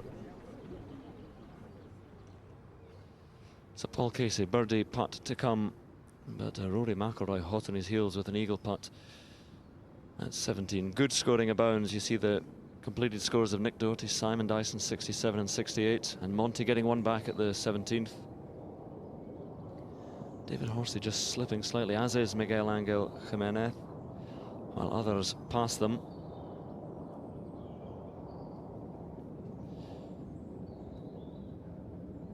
Robert Rock's a man in rich form, and a 69 today moves him into the top 20. And the yellow scores there, the yellow figures, 17 holes played by Søren Hansen. Those are players still out in the course, and others have completed their rounds. All these players have completed their rounds. Ernie Els, 2 under 70. Not too much happening for the man who still has a house here. Jose Maria Olazabal, good round yesterday, not so today, 74. And Darren Clark, 74 as well, back to 3 over for the tournament. John Daly, 77, ugly stuff for Daly. We didn't even get to see his trousers. They were remarkable. 5 over for the tournament, but still dragging a huge crowd around with him. So Paul Casey by 2 from Rory McIlroy, who's having a final time at the 17th. It's an outside chance here, back up the hill to this front left-hand pin location for Rory. Going to swing from right to left as it dies. This to join the lead. Oh. What a roll he gave it.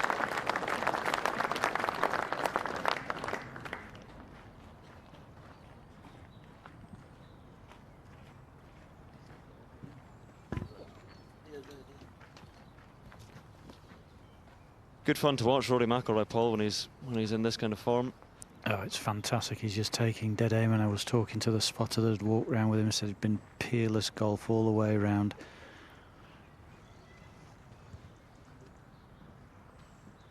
He showed his credentials as well, Rory McIlroy, when he hung around, tied 50th at the Irish Open last week, wasn't in contention, hung around for hours to wait for his old amateur teammate Shane Lowry to come in and win the tournament in such dramatic style. And he bought all the champagne. And Shane Lowry, of course, turning pro this week. Not early enough, though, to play here, but he'll make his first appearance at the European Open at the London Club next week.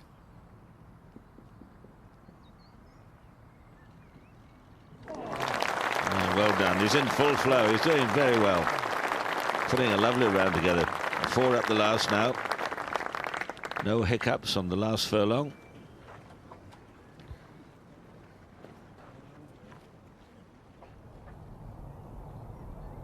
And Mark Warren trying to stay at 6 under.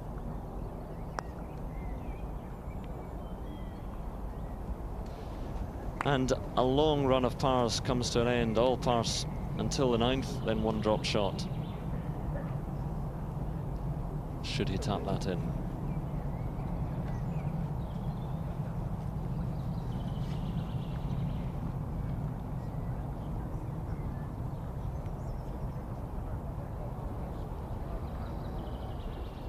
Mickelson going along nicely.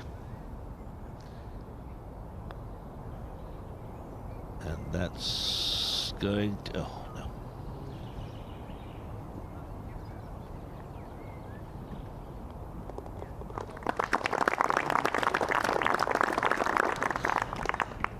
Simon Dyson, 68. That's more like it. Casey, after that towering second shot, to stretch his lead further still. Oh, rattled it. Paul Casey is in irresistible form. 3 birdies, no drop shots in his opening 8 holes. Leader by 2.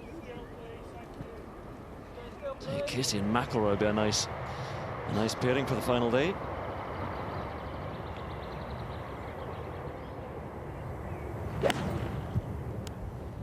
Was a good clean hit. Can he reach? Can he reach? Heard it, don't see it. Short left.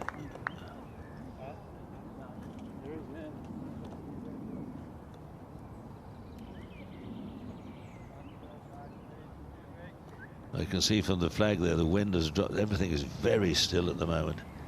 Horsey.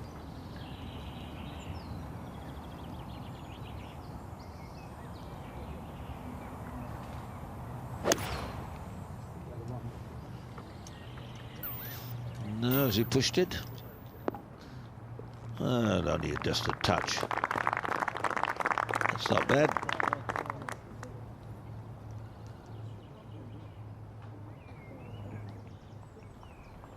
Jimenez back at the 8th. That was aggressive in a push. And while Casey is bounding forward, Jimenez is stumbling. Dropped a shot at the first, no birdies. It's funny, isn't it, how you, something happens early in the piece. It seems to set the stage for the rest of the performance. I mean, he had a good second in the first, just through the back, took 3 to get down. He's never really settled. Never settled. Now, where's Kenny? Quick. Look what I found. On the 15th green, a slow worm. The poor thing's got caught on the green and it can't get any grip. They're nice things. You used to find them, they get a bit agitated. And if you pick them up, they do know what on you. But I'm going to have to pick him up and find a little home for him. He's not over impressed, but he's a nice little thing. It's a legless lizard. So let's go and put him in the old undergrowth and let him go free. There's lots of nice wildlife on this course. He'd like to be in the sunshine, but I'm going to put him out of harm's way so that nobody stands on him. Look at that. Golf's answer to... There we go. No, he doesn't want to let go, you see. You'd be happier in there. Get a grip on the ground. Well, we're lucky we caught up that slow one. Martin, don't stand on him, for goodness sake. He's okay. Oh, well done, Ken. The music to Born Free in the background. Casey. Yeah, well done. Still out in front. An amazing round. He's stitching together, steady, and then bursting into life with birdies at 4, 6, and 8. But McIlroy hot on his heels.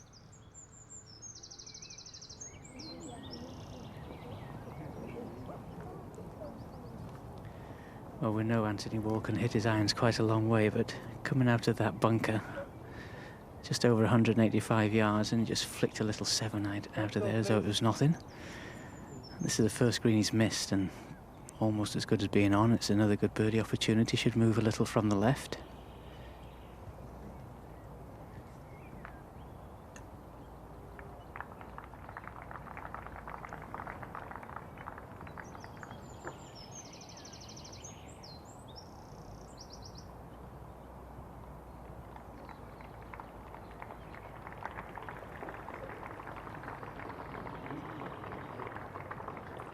Big swing across there.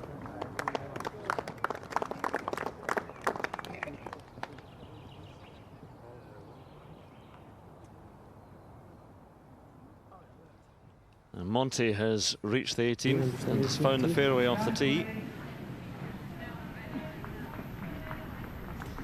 Come on, Monty, let's see a nice shot into the green. A nice 4 to finish with it. Well, no.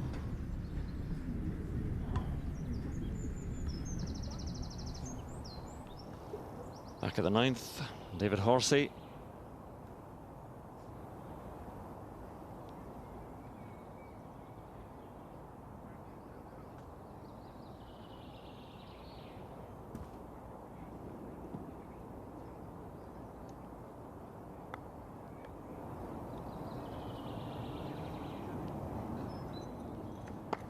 All of a sudden, golf seems to be getting a little bit untied, a little bit stressful. Whereas before, I scratch at the head, what's going on here?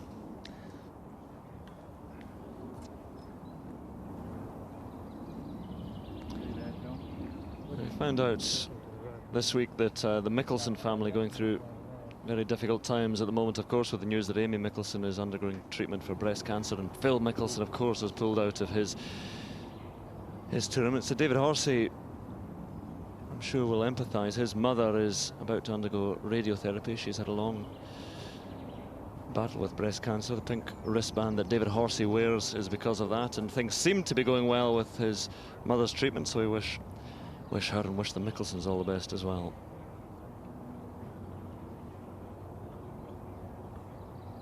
Anthony Wall at the 9th to stay 8 under, yes.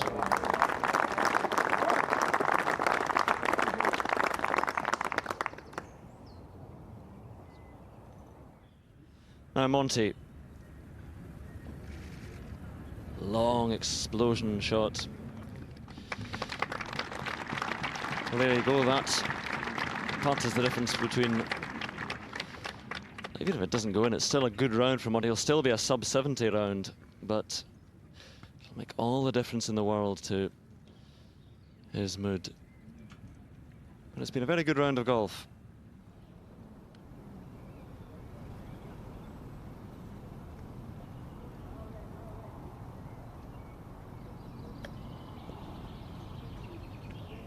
A little jabby one and raced it by.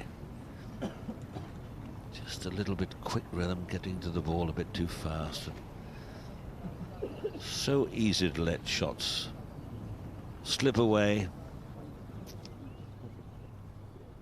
Now Ross Fisher, who's motoring along, he's reached the 15th. Look at the break on this from the right. Quick as well. Lovely touch. Out in 34, started at home 2-3-4, 3 birdies in a row, then all pars. Looks as if he's got another birdie here. So Ross Fisher, the local hero, 7 under at the moment.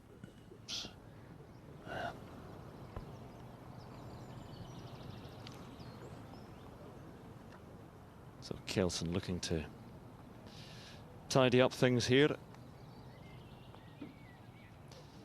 No. Bogey 4 for the Dane. And after making a bright start, dropped a shot at the 8th, now at the 10th. 5 behind Casey now.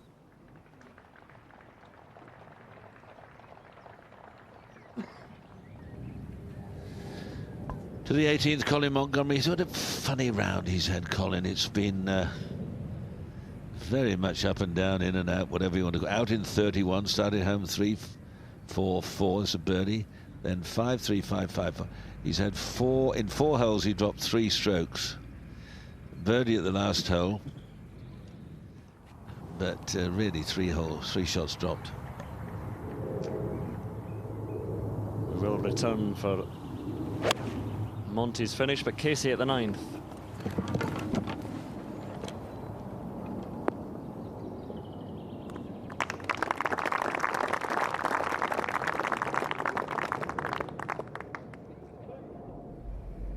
Back to Montgomerie at the 18th. Oh, please go in. Please, please, please.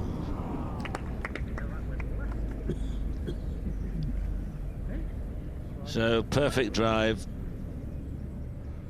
Just Misdirected second. Only a 5. 69 for Colin. 31-38. Yeah, disappointment. He'd be disappointed with that. In many ways okay, but in other ways 3 too many. Anthony Wall at the 10th, par 3. It's a 6-iron, 191 yards. Another good-looking shot.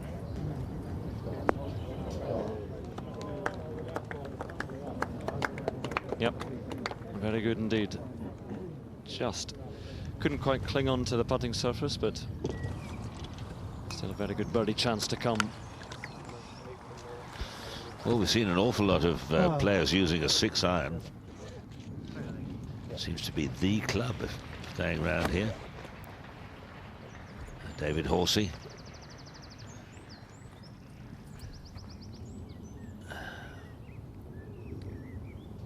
Also going with the 6-iron, Peter, you'll be pleased to know. Everyone's using a 6-iron, Phil. They're all robots, they all hit it the same. He could do with knocking one close and holding a birdie. Pushed it a bit. And that's done well. That's done very well indeed.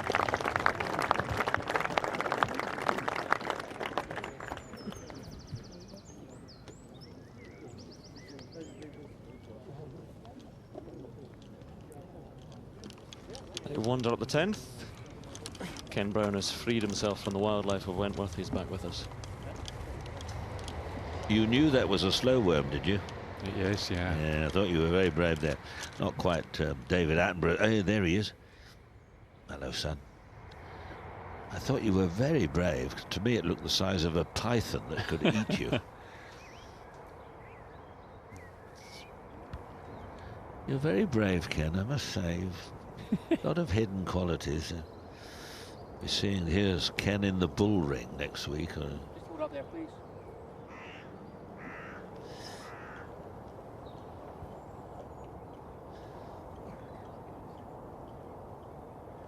Now Casey for a birdie at the 9th. It's a very impressive round that Casey is putting together so far. You could maybe say he should be one better, missed a 6-footer on the 2nd. But uphill putt here for birdie on 9 for a very fine opening 9.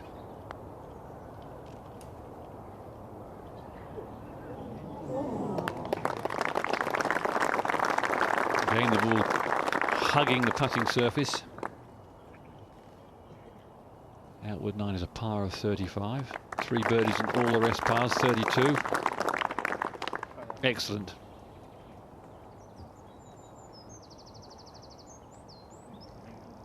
This time last year was 42nd on the world rankings, now has crept up to number 7, and a win here will take him to world rank number 3, which is very impressive. Paul Casey.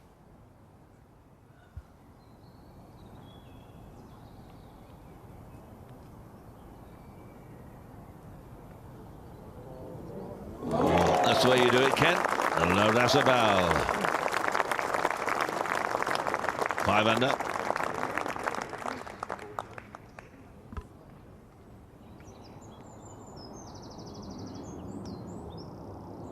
The 9th, and Jimenez.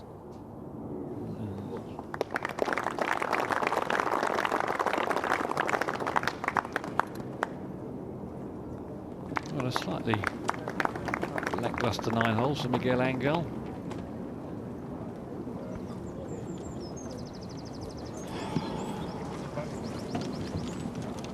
And 3 different BMW titles, 15 victories on the European Tour over a stellar season. 45 now. Miguel Angel Jimenez.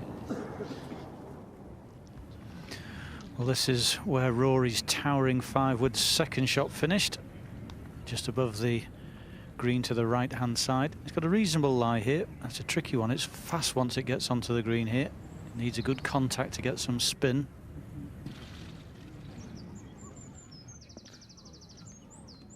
Oh, a little too firm. But he's had a spectacular round. McIlroy out in 33. And his homeward 9, 3, 3, 4, 3, 3. He said 1, 2, 3, 4, 5 threes. So he needs this putt to be home in, what, 31 for around a 64. Yeah, 31 against a par of 37. That's very impressive stuff.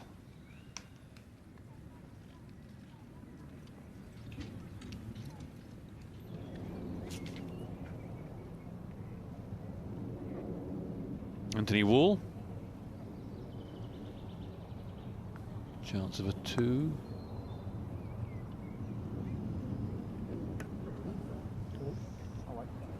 Just never really got it running at the hole. Seemed to sort of skip a little left out of the fringe. No 3 putts this week. Been very steady tee to green. Perhaps could have held 1 or 2 more of those 15-footers, but other than that, good stuff from Wall to the 18th. Well, that was a strange pitch shot that Rory chose there. The big high floppy one, but he's got this for his birdie. Back up the hill, it's quite slow from down here. Putted beautifully today.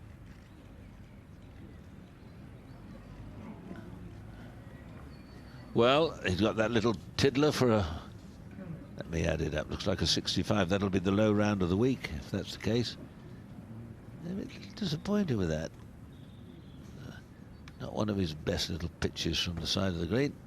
But still, it'll be a wonderful round.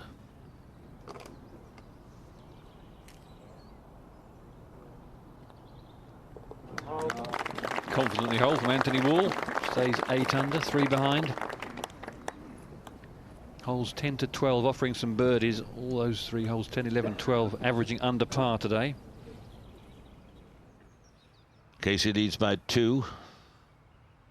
McIlroy with a putt on the last. Well, he's not going to better that. He's going to come in at 9 under. Very good round from him, 60, 65. And a lot of people within touching distance, but they'll need to do a very good score tomorrow. Went hole there, 68, 68. A lot more scores under 70 today. Hardly a breath of wind, although there is a touch at the moment.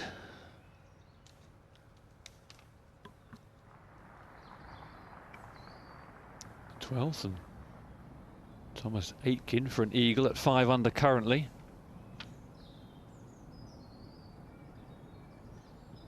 From Johannesburg, 25 years of age. And a very steady season this year. A couple of top 5s and I think 3 other top 10s, so starting to find some of his best form. Amazing number of good golfers have come out of South Africa. Sort of a Borovos factory of them.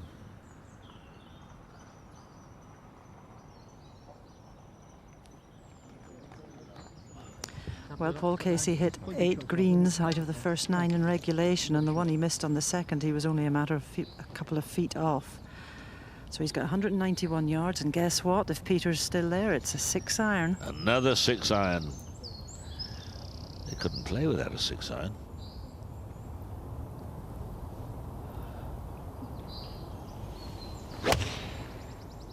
Thump.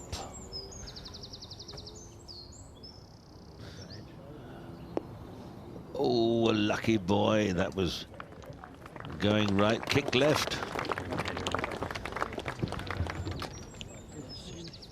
Pin cut back left today in a quite an awkward spot, and bunker down the right hand side, a big kicker there. But what's not often seen is this big mound here that guards this area of the putting surface, so you've got to kind of draw the ball in.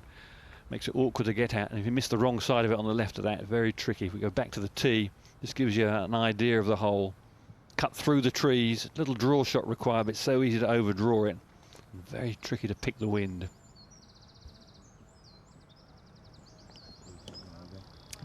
Difficult to feel a breath out here at the moment.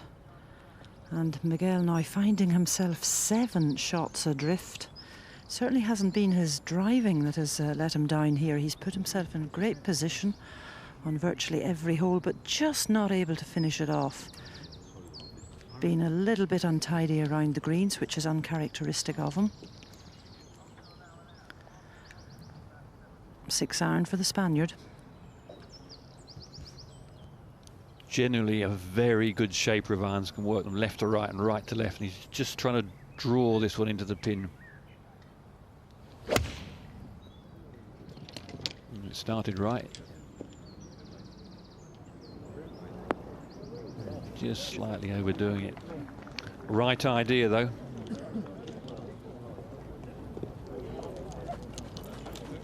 Been talking about the record crowds that have been coming in this week, and of course in the tented village behind the 18th green, the Golf Foundation have been running a junior golf centre there, which has been very well attended.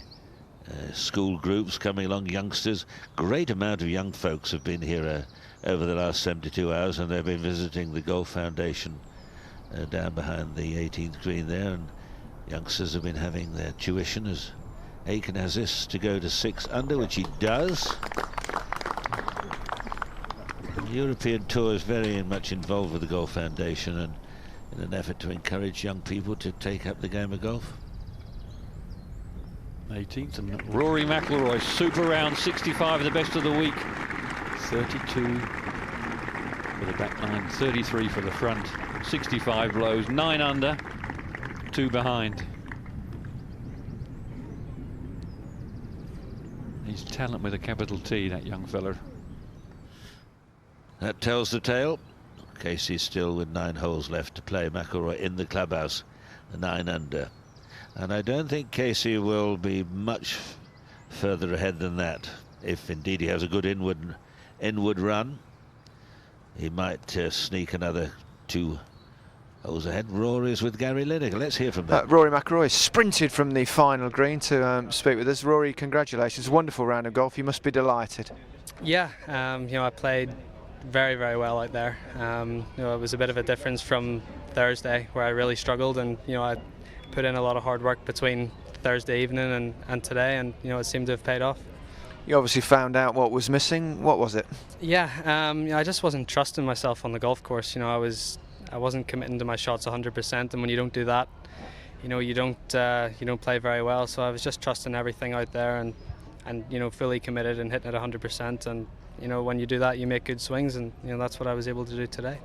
You surprised me saying that, because you strike me as a very confident young man who's very confident about his game. Yeah, you know, I've been hitting it well on the range, and it's just a matter of bringing it from the range onto the golf course, and you know, I was able to do that today, and you know, I played really well. It's the best I've hit it in a while.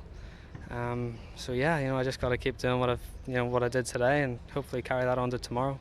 You've got yourself right into contention in this tournament. I suppose you'll be keeping a close eye on the leaderboard to see if perhaps Paul Casey runs away with it a bit. Yeah, you know, Paul's got the back 9 to play, which is the 9 that you make your score on in this golf course. So, you know, he's 2 ahead at the minute, and you know, if he gets to, you know, I could see him get to 13 or 14 under by the end of the day. But you know, I've put myself in there, and you know, hopefully in the last couple of grips tomorrow to try and, you know, make a big push for a good finish. You've had a lot of success already in your career, Rory, and you're still very young. When you go out on the golf course now, is it all about thinking about winning? Yeah, definitely. The amount of success I've had, it's heightened my expectations a little bit as well. And yeah, every time I go out there now, I want to win. I'm not trying to learn anything. I'm not trying to, you know, to learn off other players. I'm just trying to go out there to beat everyone and try and win. And you know, that's become my mindset this year. And you know, because of the mindset that I do have, you know, that's why I've done very well this year. And you know, I'll try and keep that mindset going into tomorrow and for the rest of the season. Wentworth tends to be the type of course that produces players that play well here year in, year out. Paul Casey's one who's won here in a different event before. Is it a course that suits you? I think it's a course that you have to get used to. This is only my 2nd time playing it. Yeah, you got to know where to miss it, and where, you know, there's certain holes where you can, you know, miss it on the right side and it's an easy par, but if you miss it on the wrong side, you can make a bogey or a double bogey very easily. So you really got to know this golf course, and obviously Paul's growing up around this area and he knows it very well, and that's why he's done well here. Well, Paul Casey's just hold another birdie putt for a 3-shot lead, but I suppose if he doesn't get too far ahead, you'll be in contention. Wish you all the best, and thanks for talking to us, Rory. Thanks, Gary. Cheers. Yes, a very good round there from Rory McIlroy. 65, lowest round of the week so far. Big putt from Casey on the 10th. And you can see those of you that are relatively familiar with this course, how they've lengthened the 11th tee. Swanson for a birdie at the 15th. And he's done it. Not that many birdies at the 15th, although the pin's in a slightly easier spot, so back-to-back birdies for Charles Schwartzel, 6 under. But 6 behind now, Casey 12 under. Ross Fisher at the 17th, 7 under. 2 fours would do him no harm at all, but that's kicking off and down, and Nestles. Miriam Wallace has emailed in asking us what we know of Seve Ballesteros. Sadly, I know nothing of him at the moment. I know he's on the mend, hopefully, and we wish him well as we look at Anthony Wall, second at the 11th, flicking one, hardly touched the sand. It could be okay as he got the right distance. Oh no, too far, hit it too well. On the road, have to pick off and drop from there, no penalty. That came out as clean as a whistle. Now, we haven't heard much about Seve Ballesteros. We understand he's on the mend, thank God, and hopefully that'll continue. Aggressive play. Driver at the 11th for Casey. And he's got the Captain Cooks going, is he? Is he going down the left? 2 bunkers down there, and... oh no, fine. Just an odd follow through. Started left with a cut on it. 11. He's sort of pushed back across the 8th tee. It's now 416 yards. A peppering of bunkers up the fairway. 2 relatively new ones on the left. The one on the right's been there for some time. The second shot turned to the left. And these 3 bunkers in this little echelon sort of deceive the eye. But the pin at the back of the green, to a green that's very receptive. The pin 23 centre. Want to keep it short of the cup for the uphill putt. But certainly offers a birdie opportunity if you find the fairway off the tee. Well, Andrew Wall came out of the bunker, flashed it over the green, pick off the road, Anthony Wall, and now he drops it under the careful eye back on the... ooh. Well, it looks a little bit tight, this lie. It's probably a little bit easier shot than trying to play it off the road, but green slopes away from him. I still try and get a little bit of backspin on this one so he can control it once it releases down the slope. yeah, it doesn't look too inviting, does it? Scruffy and sandy and...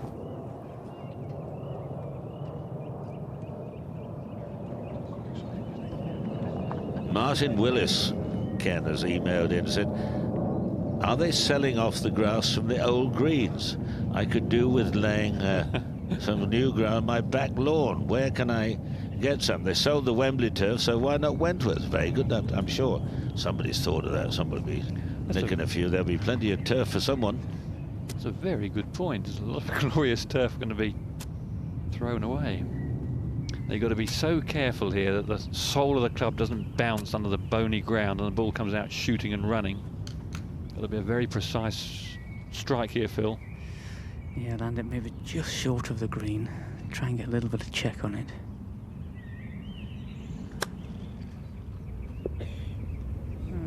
How gently did he play that one? Oh!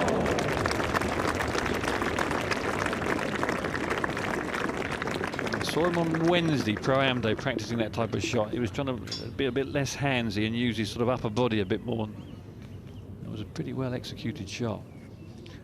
Yes, I thought he was going to stop nearer than that. Jimenez. Okay, so that's just there. Well, I'm nearly 30 now, you know. You're getting these aches and pains when you get to... oh, you're right in there. Yeah, I know. I must get a new mattress.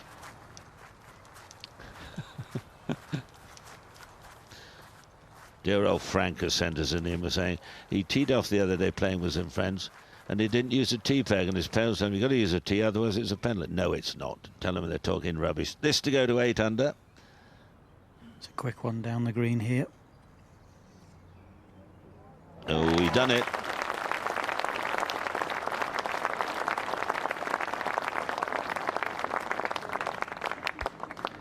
Very well done, Ross Fisher. Yes, he came through the Wentworth Golf and Tennis Foundation, which they're still running here. Wentworth Club, they give scholarships to youngsters between 10 and 19, boys and girls. Sort of funded. It's working very well. They've got Yeah. some cracking players. A couple of youngsters coming in that have great hopes for. Now, you don't have to use a tee peg on the tee. You can play, just put the ball on the ground and whack it away. So that's for Frank, who's plays for some very peculiar people. Anthony Wall hasn't lost his turn. Lovely second shot from Horsey. Turned 6 feet for his birdie attempt, but straight up the hill. This one to stay at 8 under. Hit it, hit it, hit it. Another one, he just... The 5th and the 6th, he did the same. Oh, sorry, the 6th and the 7th. Not quite firm enough. Those ones up the hill, and they're just missing on the low side.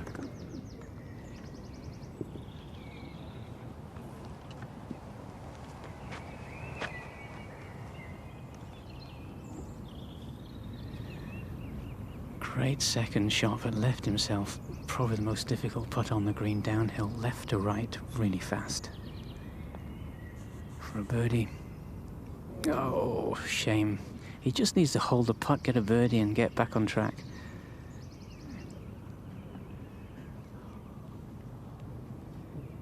Waiting back down the fairway.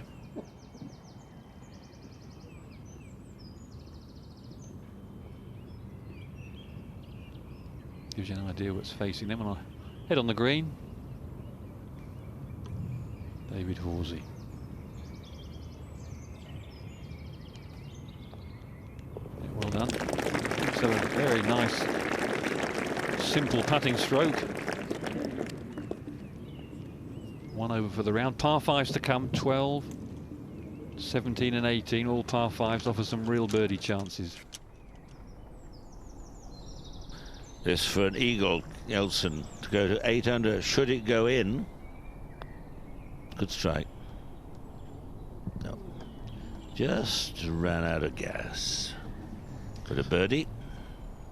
Soren just loves your commentary. He regularly comes up to me and he says, does he? Oh, did you hear what Peter said there? And he chuckles away to himself. It's fantastic. He's a simple lad, isn't he? No, he's a very good, nice lad. Did you hear him? He said, did you hear him? Lots of the flags today have been set deep in the green, and this one on 11 is no exception. And Miguel firing in his pitching wedge.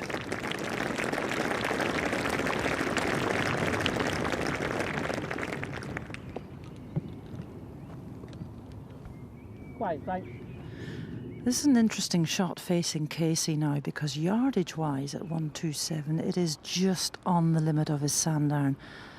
But if he tries to force it, he'll put too much spin on it. I think he's gone down to the wedge, and we should see a quieter swing, less spin therefore.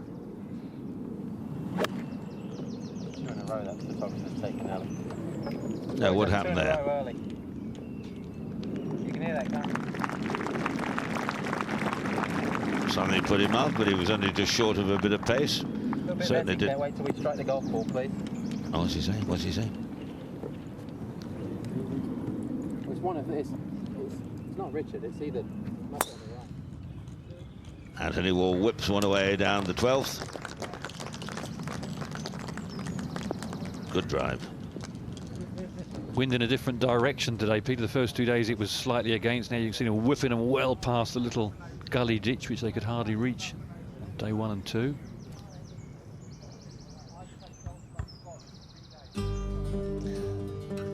Par 5, 12th. This is, for the big boys, perhaps one of the easiest holes on the course to get a birdie at 4. You've got to be careful off the tee. There are a couple of little ditches on the right. A gentle banana shape right to left. A little stream in front of the green, which is a relatively new innovation. Out of bounds in that shadows on the left there, there's just a couple of strands of wire. If you hoik one left, you can get through out of bounds. So there are dangers lying around from this end. The out of bounds is in those trees on the right there. But if you get a good drive away, you should be able to reach, or most of these boys can reach him too, and get away with it. But Ashley Pearce wants to know why there are so few Americans playing in this great championship. Well, this is a British PGA Championship, so you've got to be a member to play to start off with, Ashley. This is Stephen Dodd, and he... Oh, side door. You have to be a member of the association for a start. And of course, you can join. That's why John Dale is here, and Ben Curtis, a couple of others. And hopefully they're enjoying it. That's the situation. Casey 3 ahead. McIlroy in the clubhouse after that splendid 65. Ross Fisher can join McIlroy if he gets a 4 at the last, or better. So it's all hubbling and bubbling nicely for tomorrow. The weather forecast is pretty good. So all in all, looks as if we're in a good day. A lot more scores under 70. Wind's changed a bit. What there is of it. Robert Rock, well, he's continuing his good play. Some familiar names and some not so familiar. Well, if Casey's attempting to hold this at dead weight, he can afford to put this a good 2 feet outside the right-hand side of the hole. Fast towards the end.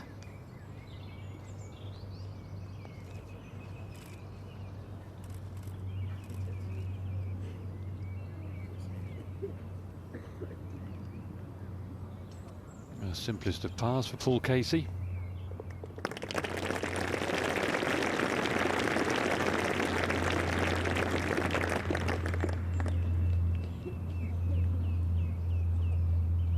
There's a sort of air of the young Tony Jacklin.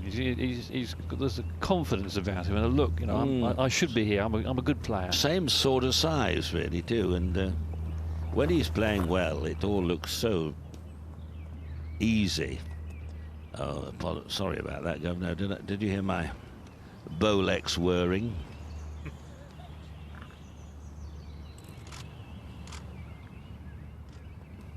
Grovel, grovel. Oh, my.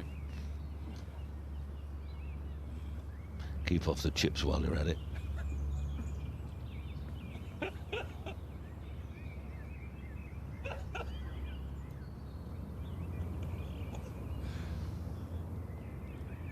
This looks a pretty big swing out as well, Mo. It certainly is, Ken. Hole high here. Big swing from the right. Characteristic high hand position for the putts. Go on. Oh!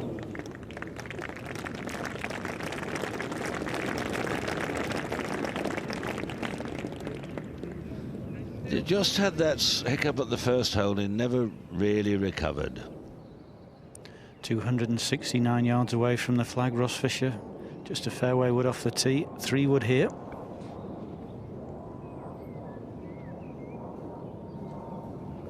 Does he need a good bounce?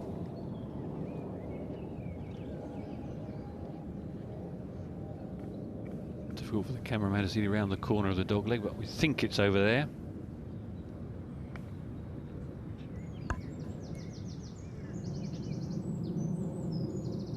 Anthony Wall.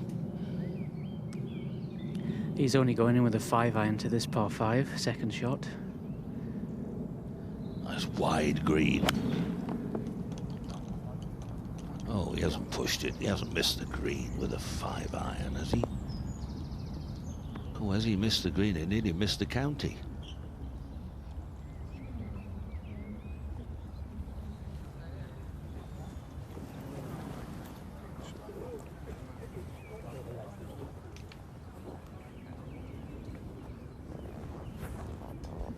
Newly extended tee here at the 12th. It's come back 20-30 yards, not very far off the back of the 11th green. It just made the hole a little bit more interesting. Good driving hole.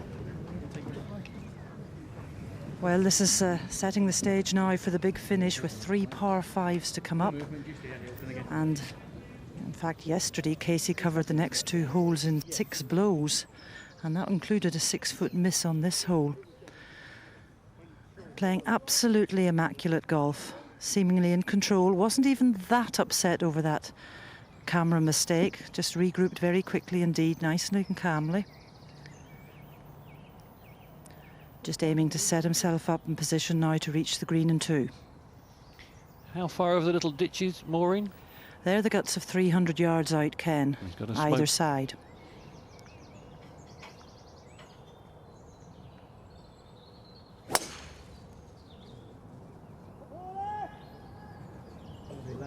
Uh-oh.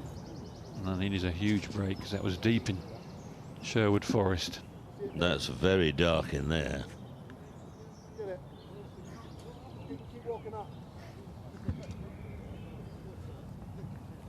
That's very wild.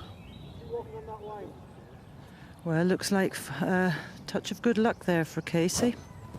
You not only have to be good, you have to be lucky. Did it come out? Did it come out there, Maureen? What It happened, came Maureen? back this side of the ditch, just in the rough, and looks as if he will have some sort of a clear swing at it. Good gracious me. Oh, Jimenez.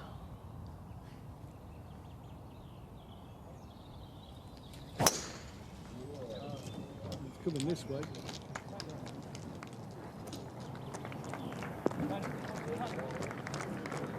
Now be careful. That's okay. There's a little drainage ditch. David Horsey in a really awkward spot. Always unlucky when your ball finishes there, but from time to time it does. So not really getting the run of the ball at the moment. Martin Keimer, the young German, 2 sixes in the last 9 holes, but he finished 4-3, birdie eagle for around a 70. So you can make up great ground over these last 2 holes if you just happen to play them right. Well, Ross has found a nice lie in the bunker here. He's going to try and keep this to the right of the flag as it lands, because the ball will break and run from right to left. Awkward sort of length of shot here. Again, point of entry into the sand, critical on bunker shots.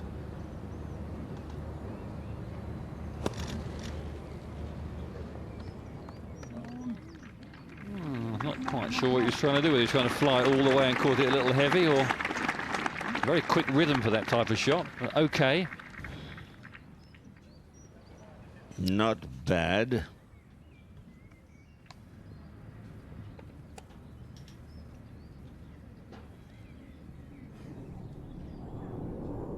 Now, Anthony Waller for that rather wild second shot at the 12th. Nudges one onto the green and... Ken, Tom sends us an email. He was here on the practice days. He noticed a number of players standing on a red tube, and some were even carrying them in their golf bags. Can you tell me what they do, please? A red tube, I'm afraid I can't. Oh. Oh, it may be one of those on alignment aids, just like a bit of a fishing rod, and they use them to put down on the practice ground to help alignment, like putting a club down, really. Couchin hits his second shot beautifully into the green. The red tube is evidently something that the players used to line themselves up with. It's an artificial aid, so you can't use it during play, Tom. But Mark Warren, who's been going along.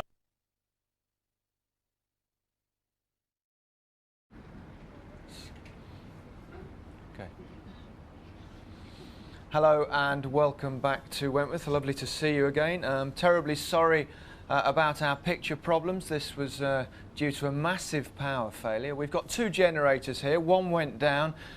We were operating on one for a while, and then that went as well. So Lord only knows what we're operating on now. I think someone stuck a couple of wires together, so keep your fingers crossed for us. We'll endeavour to have continuous coverage until the end of the 3rd round. You haven't missed too much out there. Not much has happened since you left, except for that Ross Fisher has concluded his round with a 67. He parred the last 8 under par. He's 4 shots currently behind Paul Casey, who has a 3-shot lead over Rory McIlroy. The round of the week from the young Irishman. A 65, 7 under par today, 9 under for the tournament. Let's get back out to the golf. We've certainly missed enough. Let's get back to Andrew Cotter. Thank you very much. What you can't see is we're pedalling away furiously now, operating dynamos, and that's keeping the whole operation going. But as we were saying, Jimenez has just parred the 12th. I think that's where we left you. And Paul Casey was in a bit of bother on the 12th, but kicked out with his drive out into the rough and made a par at the 12th as well.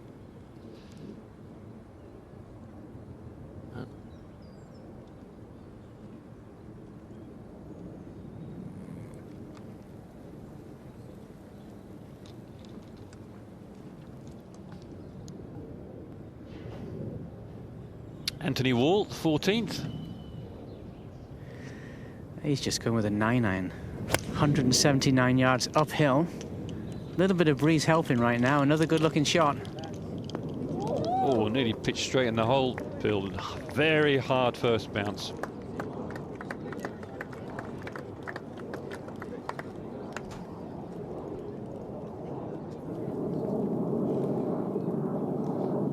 Now Maureen is out watching Jimenez and Casey. 160 yards for the Spaniard for his second shot here on 13.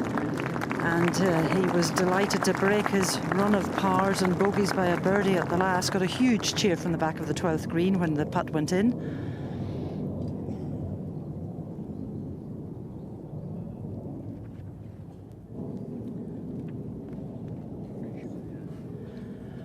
Well, Paul Casey hit that very dangerous tee shot on the last, but managed to get away with a par 5. Just played it out sensibly short of the ditch and 2, wedged it on. Not particularly close in a couple of putts, but he's hit a good tee shot down the right-hand side of this beautiful right-to-left dogleg hole.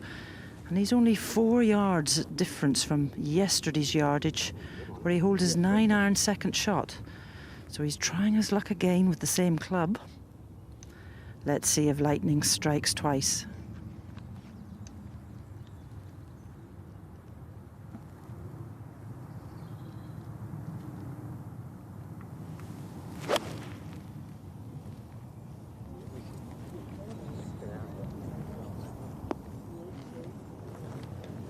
Knew as soon as he struck it, just came out of it a fraction. Okay, though. Charles Schwartzel, 18th, 7 under. In the drop zone, obviously went too close to the hospitality. You've got these little squares and you've got to drop it in the nearest one. Looks to have found a nice lie. Yeah, that was sweetly played. Young South African, he's birdied 14, the 15th. And the 17th, and have that for a birdie at the 18th. Taking round is 68. Søren Kjeldsen second into the 15th. Long par 4.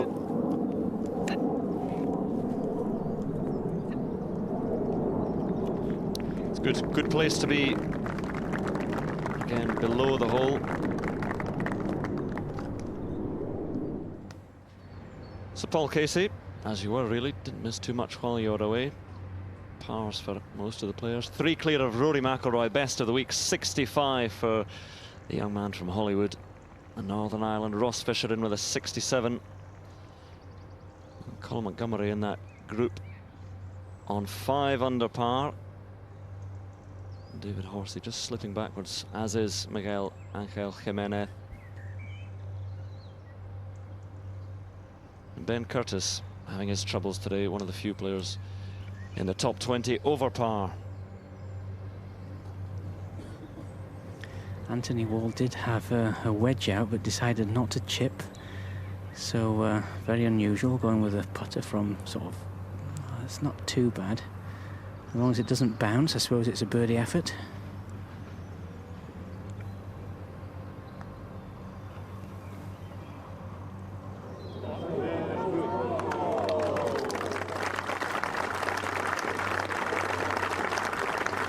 Never easy to judge the pace as well as that, but he did it well. Anthony, who hasn't made a birdie since the 4th.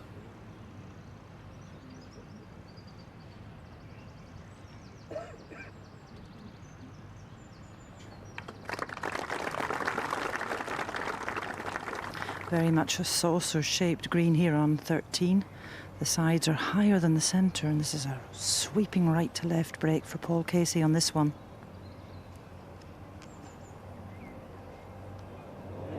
Oh, he loves this hole. Eagle yesterday and rolls in a 30-footer for birdie today. The 13th is good to Paul Casey. Another birdie. 4 shots clear.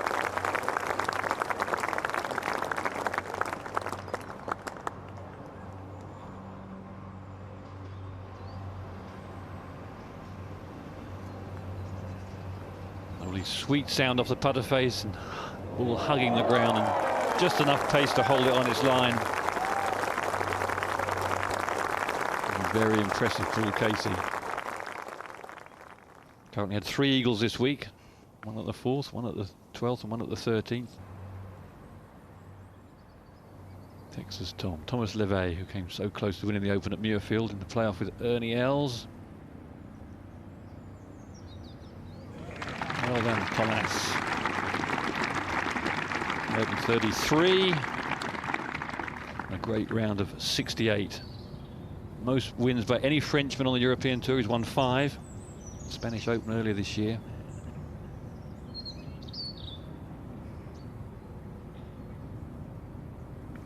Søren Kjeldsen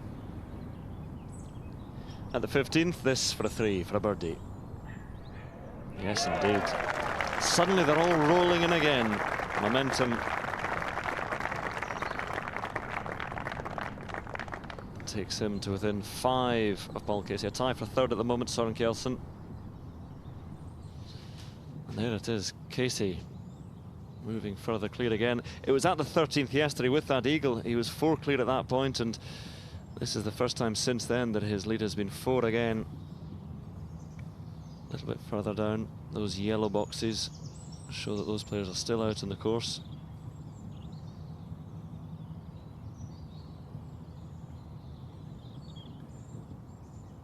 Good round 2 from Graham McDowell today. And Robert Rock, who's been in fine form. He was 2nd to Shane Lowry in Ireland, but took the first prize because Lowry was still at that time an amateur. Francesco Molinari, the Italian, bounced back wonderfully well today after early troubles to a 70. And Thomas Bjorn, who's been finding his feet in his form again, also 70 alongside Ernie Els.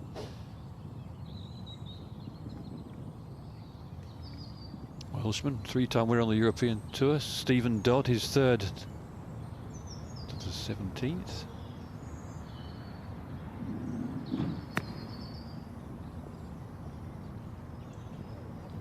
Grab a chair, a little bit steamy. Almost a perfect circle, this green, and almost dead flat with just little subtle breaks on it.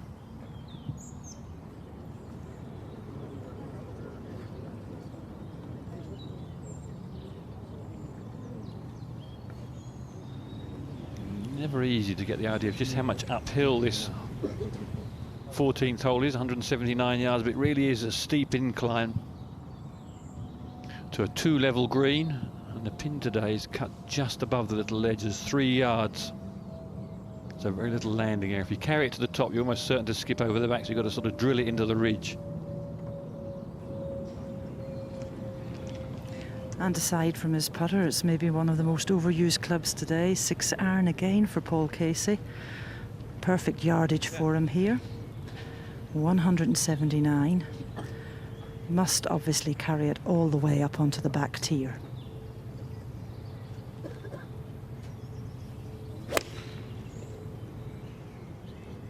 Always looks after it rather quizzically, head cocked. But again, it's a pin seeker right over the top.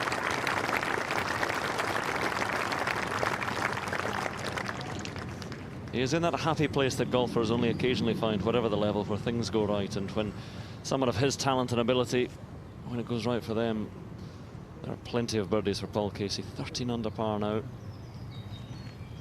There's a car on offer for a hole-in-one. We saw Prayad Marksang, Thailand, earlier in the week, very, very close, just one roll away.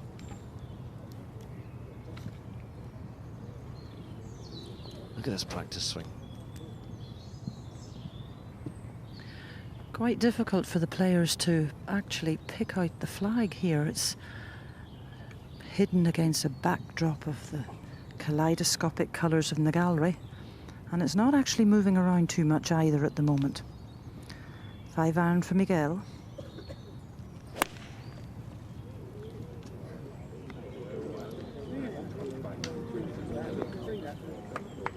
He does pitch it a little terrace and stops the ball. Much lower flight, Miguel Angel. In case he can launch it miles in the sky. What a lovely scene. Summer's almost here. Stephen Dodd moving along nicely. Just dropped a shot at the 16th though. Doesn't get one back here.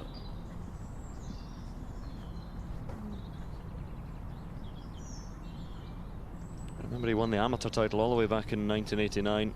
Had a great season in 2006, won the European Open at the K Club. It's that tournament next week. When he won it, it was at the K Club in Ireland. Next week it's at the London Club in Kent. Anthony Walls played this hole so cleverly so far, just a 2-iron off the tee. 220 to go, going with a 5-iron. You take your 4 on this hole and get out, and that's what he decided on the tee. Hey, give us a breaker. And there's commotion over to the right-hand side. David Horse is actually in the ditch, in the trees, finding more trouble.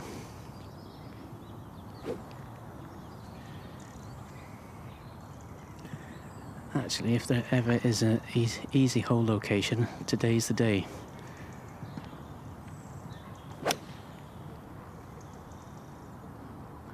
Well, yet again, he's gone straight at it.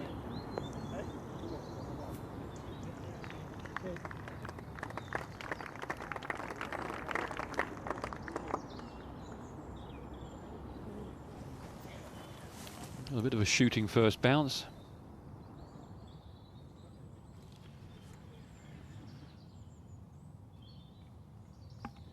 You see where David Horsey is from the tee, and you see what he has to do. Move it from left to right, a little bit blocked out. And then down to this green, which feeds from right to left. As Philip was saying, a fairly friendly pin position today because everything should feed down to the pin, but, well, David Horsey said he could move it from left to right, but only if he can get a gap through the trees, and then he's got to move it some 30-40 yards or so.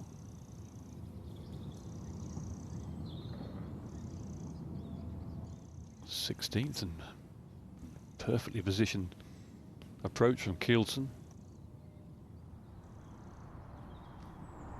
Tight front pin, and he's been gobbled up by the trap.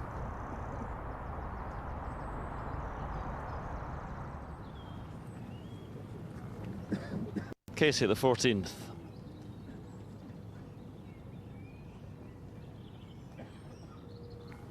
Well, it doesn't seem fair that this is going to go down as a missed green. Actually missed the putting surface by a matter of inches. It means, of course, that he cannot mark and clean the ball. This one is quite fast, and it looks to me as if it's just going to ease left to right towards the end of its journey. That's the way he saw it as well. And it has romped on a bit there. 5 birdies, no drop shots so far today for Paul Casey. If you were with us on BBC One, you'll know that we've had some terrible technical difficulties, a massive power failure, lost not 1 but 2 generators, losing pictures on a couple of occasions for some quite considerable time. Also, of course, coming back on late on BBC Two. So we're very sorry for that, and if anyone does know where this is supposed to go, then please call in. Let's bring you exactly up to date on proceedings out on the West Coast this afternoon. Paul Casey now leads by 4 shots from Rory McIlroy, who went round in 65 shots earlier today. Soren Kjelsen's moved up to 9 under par. Good rounds from Ross Fisher and Charles Schwartzel, who birdied the last 3 holes. Mark Warren has made a bit of progress too with a couple of birdies. He's got 1 hole to play. Further down, Colin Montgomerie looked like he was going to have a really good round today. Sort of fell away over the closing stages, but still a 69 for Monty. David Horsey's sort of fallen away a little bit this afternoon, as has the defending champion Miguel Angel Jimenez. Well, we've missed enough golf, so let's get out there as quickly as possible with our commentators Ken Brown, Andrew Cotter and Peter Alice. And here we are at the 16th back again. Paul Casey is ripping through the field, playing beautifully. Longish putt for a birdie. Maureen's out there. Maureen, my beloved, how are you doing? I'm doing great, and so is Paul Casey. and he's had birdie opportunities on virtually every single hole. At the last, at 15, he very nearly holed his 7-iron. It eased out to about 7 feet, just missed that one. Another birdie chance gone a-begging there, but he's still 13 under par and with a very healthy lead. And the 2 par 5s to finish, the 17th and 18th, but both of those are dangerous. You've got to make sure, certainly the 17th, you get a good tee shot away. Soren Kjeldsen on the 18th, and Paul Eels is still down with this group. Yes, I am. Soren just took a fairway wood like all the players are doing off the 18th today, but unfortunately just didn't quite get it far enough to get past the corner, so he's going to have to shape one a little bit left to right around the corner to get it on the green here.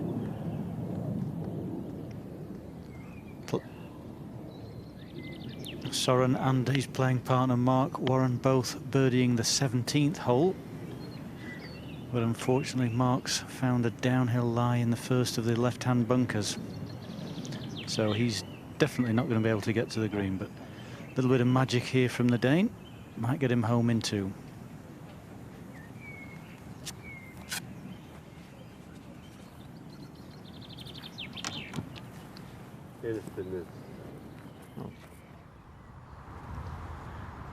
Now I wonder if Paul Casey has memories of yesterday's tee shot here, which went into the trees on the right-hand side.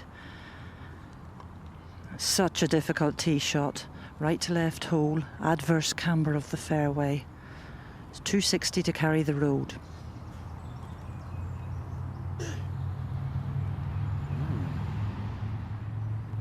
Pegged it down low, going to squeeze one out, I think. Little 3-wood perhaps.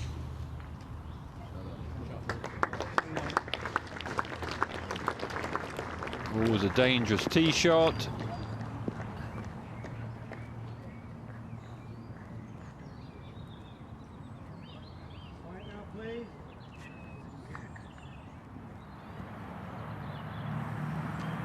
Well, Mark Warren's just splashed out some 40 yards down the fairway, so that leaves him a long 3rd shot. Soren's just going to aim this at the left-hand bunkers. If it goes straight and hits into the beautiful hospitality pavilion down the left, not so bad. It doesn't want to miss right.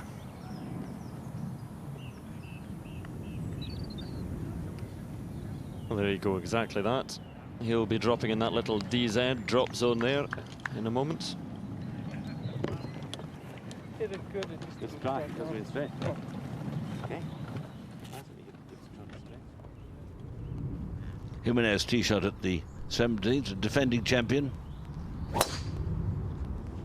He's a little bit wayward, a little bit untidy, right from the first hole to 3 from the edge of the green. Out in 37, 1 birdie, 1 drop shot at the 15th on the inward 9.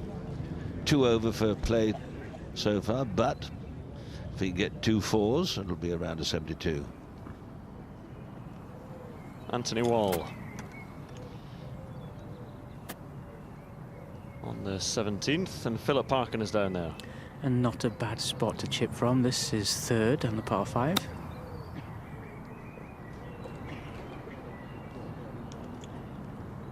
Just died on its first bounce, just short of the putting surface. Just dropped a shot at the 16th. In fact, 2 over for his back 9, 2 bogeys, the rest pars. There's some very good crowds here over the last sort of 2 days and a half. And the weather's been kind, very good field. You tend to forget all the volunteers who, and the members who give up their courses. I'm thinking next week one of the great amateur events is taking place, the Lagonda Trophy at the Gog Magog Golf Club in Cambridgeshire. And some of the great players, amateur players, have gone on to be pros. Lee Westwood, Luke Donald, Gary Wolstenholme. Wish them well for next week. And 3rd shot now of Warren up to the green, quite a long way back. Yes, he is, Peter. 226 from the flag. He's chosen a 4-iron here. Slight downslope. He's just got to miss the first bunker on the right-hand side. Mark likes to hit a nice draw shape right to left.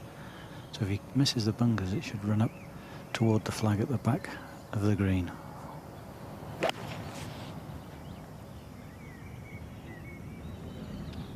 Drifting right. Into the sand, just looking for the consistency. Mark Warren, this is a good tournament for him. 9 tournaments so far this season, 6 missed cuts. Then he tied 4th last week in Ireland. But he's won a couple of times before in big tournaments, the Scandinavian Masters a couple of years ago. Lacking that consistency, which you keep talking about, but it's a very elusive thing to get, consistency. David Horsey, his little pitch to the par 5. And he too, like Jimenez, troubles today, both 2 over for their rounds and missed judgment there.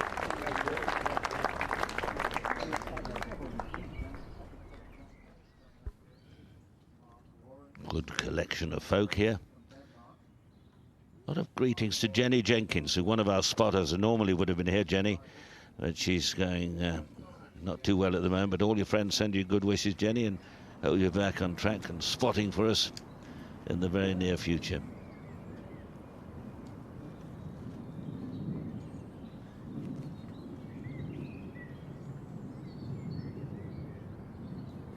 Anthony Wall just needs something. 2 bogeys on the back 9, needs a birdie. Yeah, and this is never an easy green to read. You always want to knock a little bit closer than this when you have a chip shot.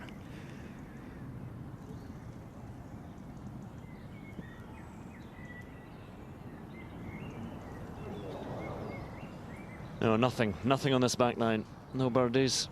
Those 2 bogeys at the 11th and the 16th.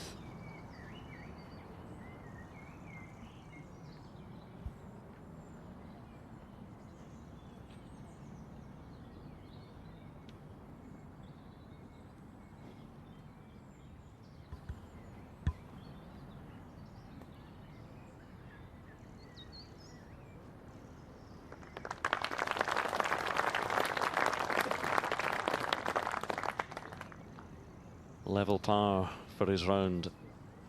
Still 9th place.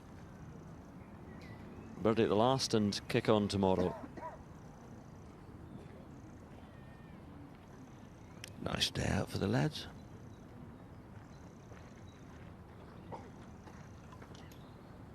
Same forecast for tomorrow, so come one, come all, back down the fairway. Paul Casey and Jimenez wait. The big mushroom tree at the end, see it's sticking up above all the others, that's the line, always the perfect line, it's right behind the green. You can see the tilt on the fairway from left to right, that's the other end looking back.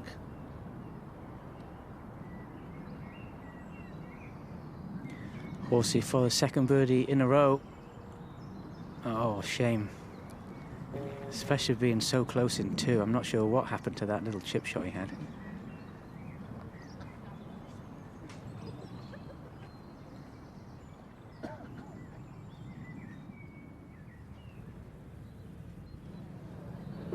So Kelson off the hospitality and did drop it in the drop zone.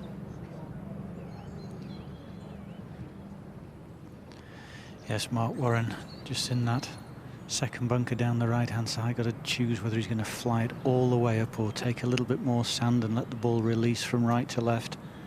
Choices, choices. We saw Ross Fisher with this shot, but that's a much better effort. Great shot. Lovely touch from Mark Warren. That will be for his 3rd birdie in succession. That would move him to 9 under par and a tie for 2nd. He's crept up on the back 9.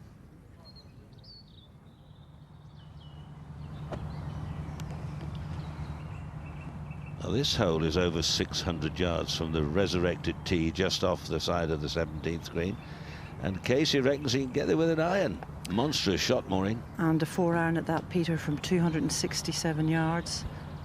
This is the reshafted 4-iron, the one he bent round a tree yesterday here. Is it going to hit free from the rough? No, it got to, oh, a big bounce on a. Now that's ridiculous, isn't it? Middle of the green with something in a 4-iron.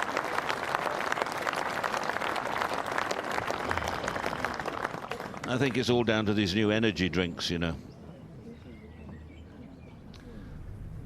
And forearms like legs. Kelson up ahead at the 18th. Open the blade.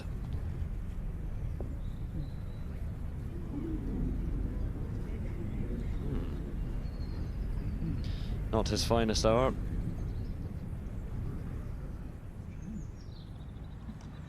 Well, Peter, 263 here, and you'll be pleased to see a little 5-wood for Jimenez. I think I detect a touch of envy when you talk about the distances they hit it nowadays. Well, it's hard to believe you hit a 4-iron. I thought it might have a 2-iron loft or something. I don't know. Now that needs a bit of draw to come in. Needs to come in a bit. And it doesn't. And down there where many have been before. And, well, not too bad if it's not settled in the lush grass. That was a huge shot of Casey's. Amazing.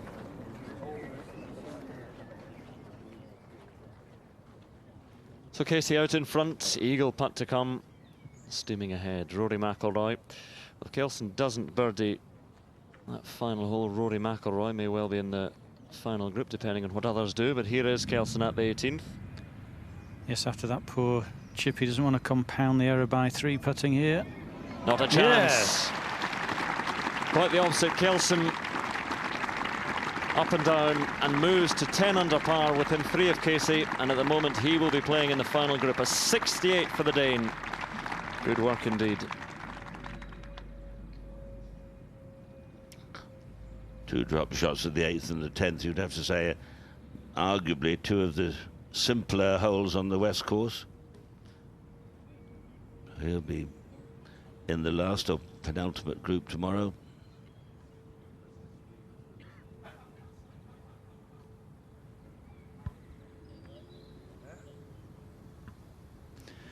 Well, Mark, this for his par 5. Beautiful bunker shot. John Graham, his caddy, kneeling down, giving him the line. And can Mark just apply that putter nice and square to the line, and this will be a good afternoon's work for him.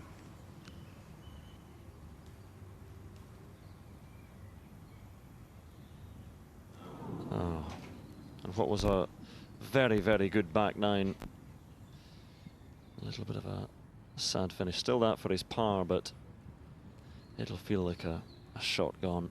3 birdies on the back 9, no drop shots.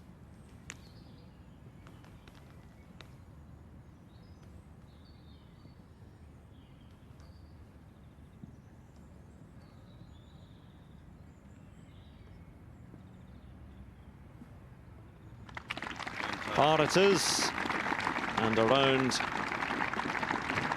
Well, in fact, that was a drop shot, so he's in the bunker in 3, we understand. So in fact there is a sadder end. 71 for Mark Warren.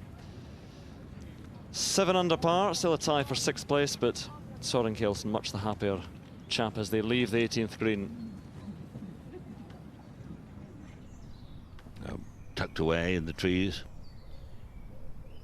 Anthony Wall's tee shot.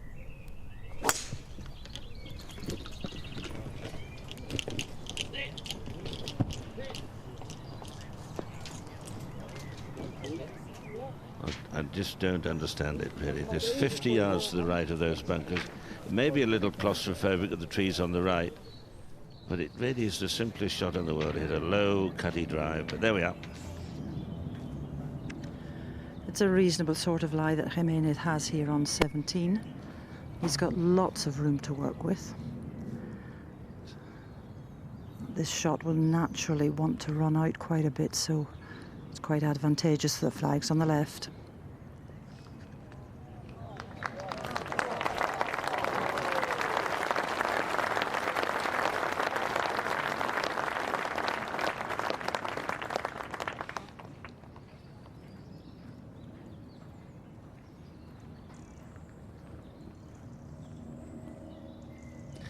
Defending champions struggled a little bit today. Jimenez all began at the very first hole, just went through the back of the green.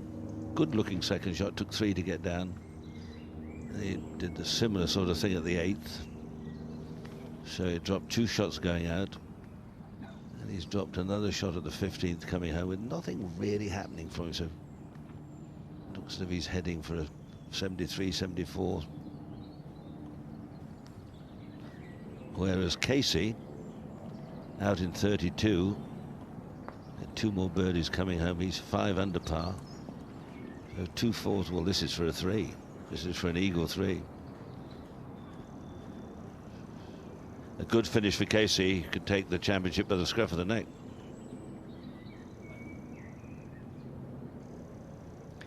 No real borrow on this putt. There's a suspicion of a shoulder towards the end of the putt that might just ease it from right to left. Yeah, there it is, Maureen.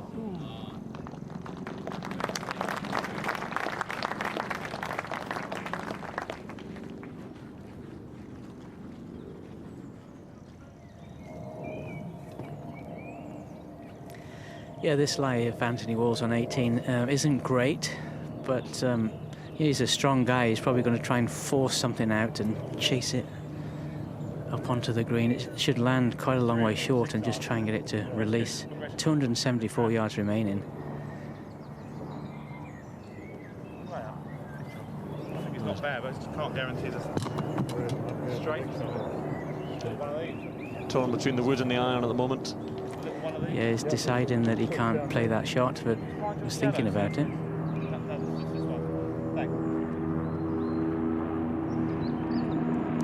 So now just going to lay up, make sure he doesn't leave the ball in those bunkers that are guarding the green.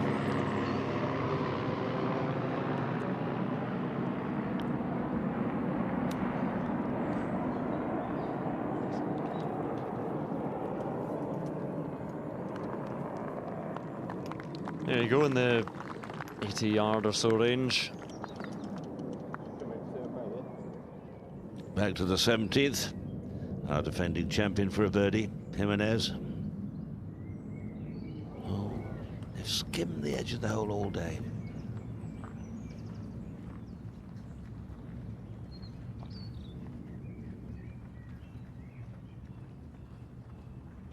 Only a par 5.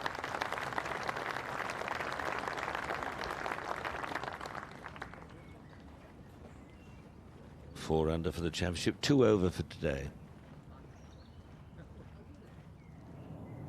Now Horsey, far enough back in the bunker.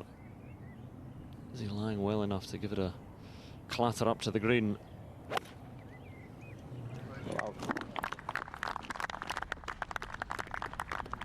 Now in the same area as Anthony Wall. Well, our apologies for the loss of power twice. We've never happened in all the years we've been coming here. We've lost power twice here, so delays and all sorts of bits and pieces which cause confusion. But well, we're here.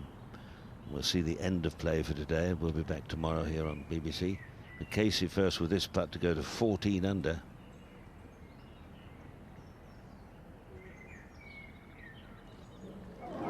Oh, 2 wonderful shots into the heart of the green and 3 putts from about 20 feet. It really is a silly game.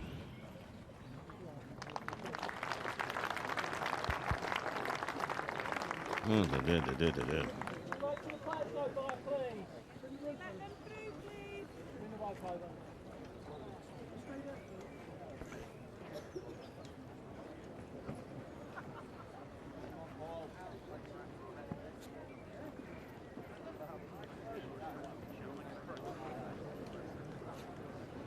Off they walk down to the 18th tee. Long walk down there, real bottleneck for all the spectators. These are the bunkers which wait about 290 yards off the 18th tee. Miguel Angel Jimenez found the bunker a couple of times off the tee, and Ken's been out there having a look.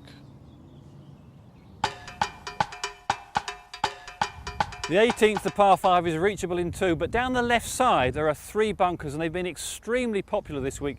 You're trying to work the ball from left to right, and a number of players have just cut the corner of the dogleg and trickled into these bunkers. But the most amazing thing has been Miguel Angel Jimenez. Just watch his 2 tee shots for the opening 2 days. They follow the same track, they almost land on the same spot on the fairway, and they finish virtually in an identical spot in the bunker. Just down here. Far enough back from the lip to get one of his famous fairway woods out. He carries 3, a 5 and a 7. But watch this for a beauty. Can you believe it? Taking a risk, ball floats up high and gently over the lip of the bunker. One of the best shots we've seen in the opening 2 days. And down here in the trap, if you finish at the back of it, if you get a decent lie, that's critical. If the ball just settles down, there's no chance of getting a wood at it. And then of course there's a ditch that runs across the fairway. It's actually quite difficult to cross that, but if you get a good lie, you've got half a chance. So in this part of the bunker, you'd have to say, if you hit it in here, you've got a chance.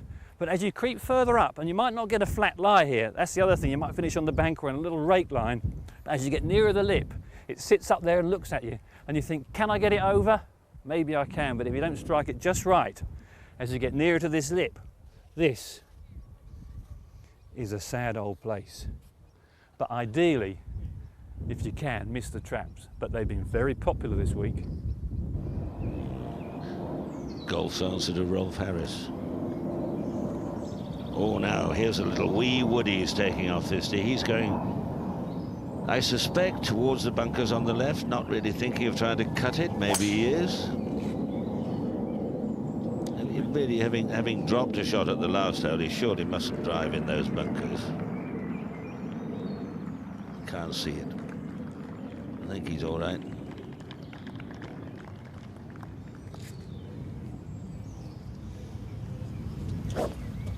That is an extraordinary practice swing. Paul Casey had a very controlled 5-wood off this tee, straight on the bunkers, knew he could do that because he'd taken them out of play. And I hope Miguel wasn't listening to Ken's piece there and remembering his previous 2 tee shots. He's got the 3-wood out again.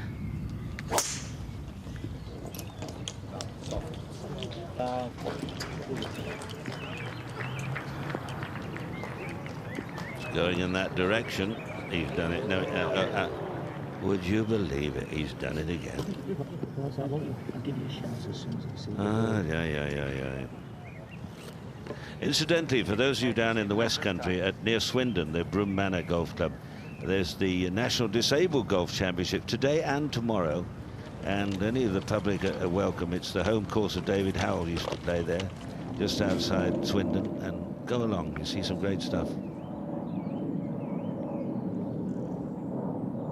Little pitch of David Hawes'. Pin at the back of the green, so plenty of landing area, and that's the way you do it. Little unlucky. Just chits in. Wolsey currently 2 over for the round. Anthony Wall even par. Wall 6 under. Wolsey 4 under.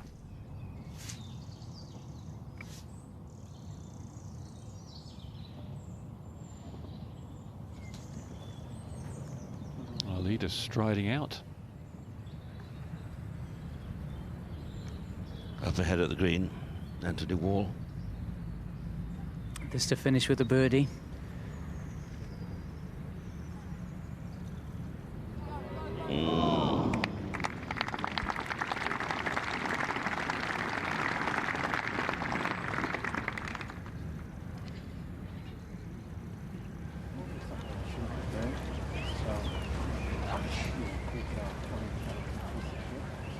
Well, over the last few days, Paul Casey's given us some rare treats. He's hit some spectacular shots, but then so has John Daly. John Daly yesterday holed from 3 times off the green with the most extraordinary shots. Great amount of gallery following him, watching the mighty hitting of John Daly. But not such a good round today. He's well down the field. Yeah, it was 77, Peter. He's on +5. It wasn't one of his best days. Best round of the day, Rory McIlroy 65. 67 for Nick Doherty. Ross Fisher also 67. I was hoping that Casey and McIlroy might have ended up playing together tomorrow. I think that would have made a rather tasty 2-ball.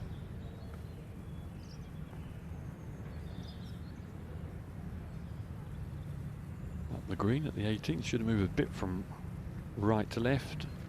Not much though. So he just holds his line if he hit it with pace.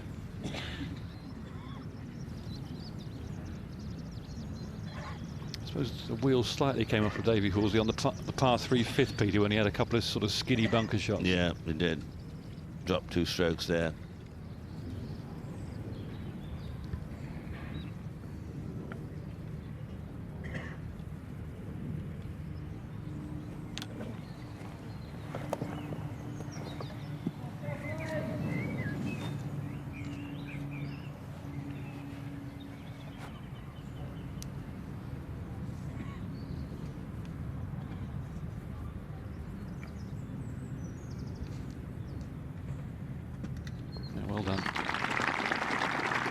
Couple of double bogeys on his card, one at the 5th and one at the 15th. Otherwise, it was pretty steady, but 2 over 74.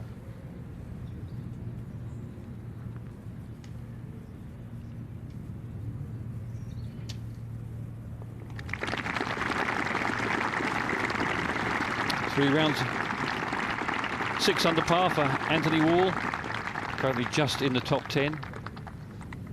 Promised a bit more. He started par, birdie, but let a few slip away. Well, all to play for tomorrow. Weather forecast is good.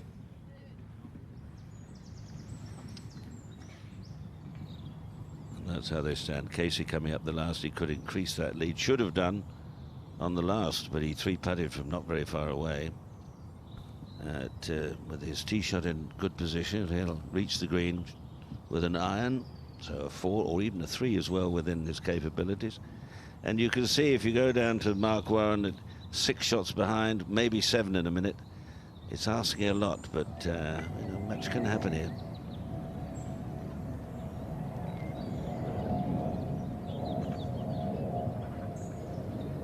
Casey's second.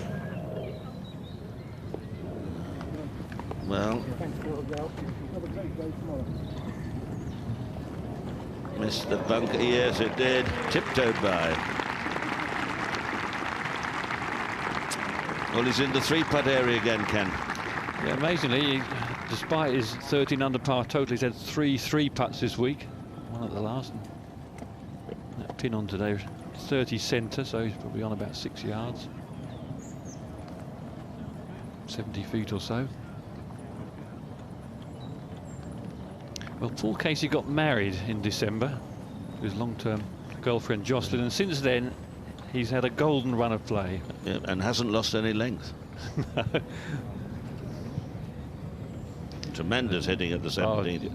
Driving a 4-iron at 17th. Yeah. I can't believe it. Yeah, you'd have to say it's almost enormous.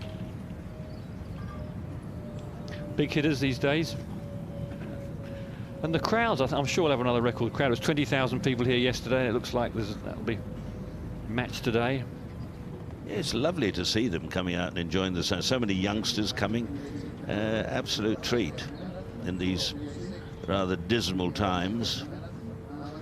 But it's always attracted good galleries here. The Match Play Championship, which is not here this year, has moved to Spain, but started with the old Piccadilly tournament in 1964. What great occasions that one. It's kept going for years and years. Great end of term party.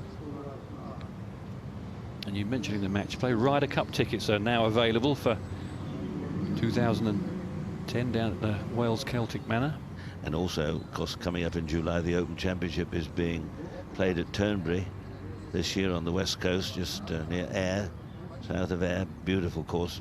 They've done a bit of rejigging there, and if the weather's good, that should be absolutely spectacular. I think entries close this week, if I remember rightly. You better get it in then. Yeah, if you're gonna get in, now's your time. Now or never. The Open.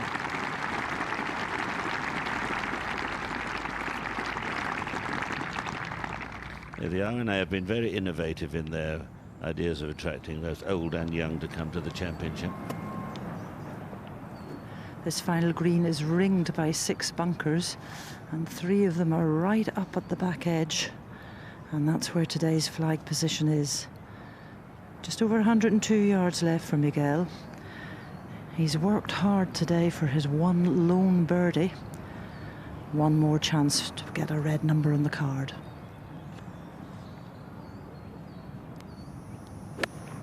Certainly eyeing his quarry here, a little low checky one. Yes, an awkward putt though down the hill.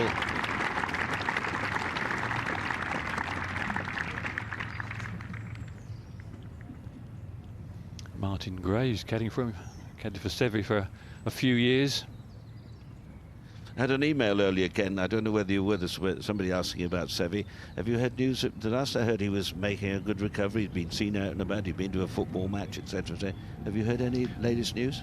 Nothing in the last 3 or 4 weeks. That's exactly where it was left. But he seems to be on the mend. Yes, fingers crossed. Well, lots of people wish him well. Nice to see the grandstands full at the back of the green. And they've had a lovely day. Quite a splendid tented village just as we look here on our right. And of course BMW have all their cars and models laid out there, and they have a glass of champagne and a sandwich and all sorts of little goodies going on around there. And it's beautifully arranged.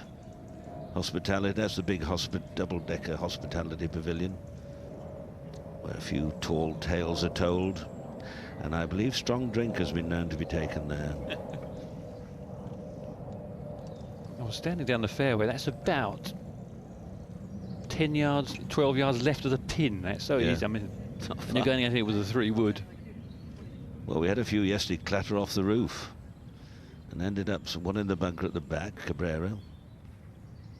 Now, Maureen, what do you think down in 2 from here? What odds? Well, there's a good bit of work to be done for Peter to accomplish that closing birdie. And it's amazing, isn't it, that he's put together such a good round today, and he hasn't really made anything of these closing par 5s. 5 on the 12th, 5 on 17, and wants to break that run of form. As we've seen so often, big swing off this right-hand side, but it's all about pace. Well, 3 putts from not very far on the last green. That looks pretty good. Oh, it's slowing up.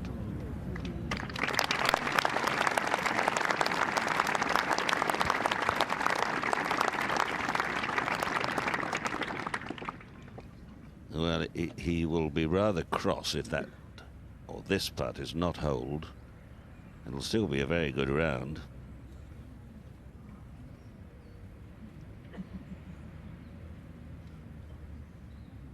Yeah, on these closing 2 holes so far this week, he's had 1 birdie, the 2 par 5s, and 1 bogey, so he's played them level, which is... But with his power, that's not very good, is it?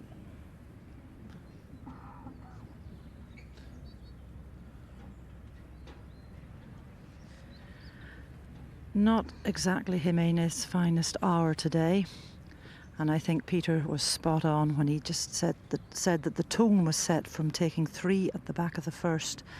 It hasn't really been his long game that's put him in too much trouble. He just hasn't been as sharp as he normally is around the greens. Well, he played such a good-looking second shot at the very first hole, Maureen. It just went through the back and 3 to get down, and that just sort of threw him off balance. But, well, this is a sneaky one, but it would be lovely to hold 1 putt to take with you up the hill into the clubhouse. A tad from right to left. Come on, no. No, it's funny. Like all sport, I keep saying sport is a wonderful business to be in, but it's very cruel. When you're playing well and everything's happening for you, scoring hundreds, bowling well, making catches, scoring goals, it's glorious. When you're just out of kilter, it's painful.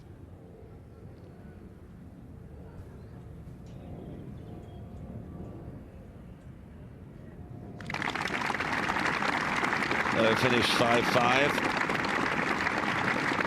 5-5-5. 5-4-5. 5-4-5-5. Well, 74.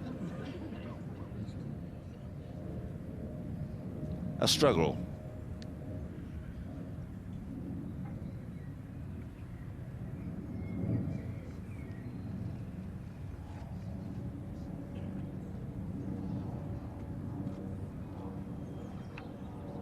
Tricky little putt he's left himself here, down and across the slope. It's inside the hole, that's for certain. Just inside right, Ken, with just the right amount of pace though, isn't it? If you just go a 1/4 inch too far to the right with a bit too much pace, it'll go on the top side. And he does like to give him a bash. Now there's a little bit of movement, little bit of something going on, camera's moving, whatever. We had a bit of that earlier on. Yeah, so it's inside the right lip with just a reasonably firm stroke. I'm sure he won't miss it on the low side. The danger is him hitting it too firm on the right lip. This is one of those silly putts that we've seen Mickelson do. Too hard, hit the edge of the hole, and you end up further away than when you started. Little testy one for a 66. Oh, it wiggled away. It moved away, and look, Tell you what. Shake of the head, by golly. You want to just gather your thoughts now. Well. Now you've got to do it all over again, Ken. Well, earlier in the week, Paul Casey said to me that these greens were challenging and that they were going to test your patience. And he never said a truer word, but he was obviously uncomfortable over that one. Well, the putt definitely moved straight right, didn't it? I mean, it was an extraordinary, unless it seemed to, I don't know. And now, of course, you're asking the question, which way is this one going to go? Maybe it'll jam it in dead straight.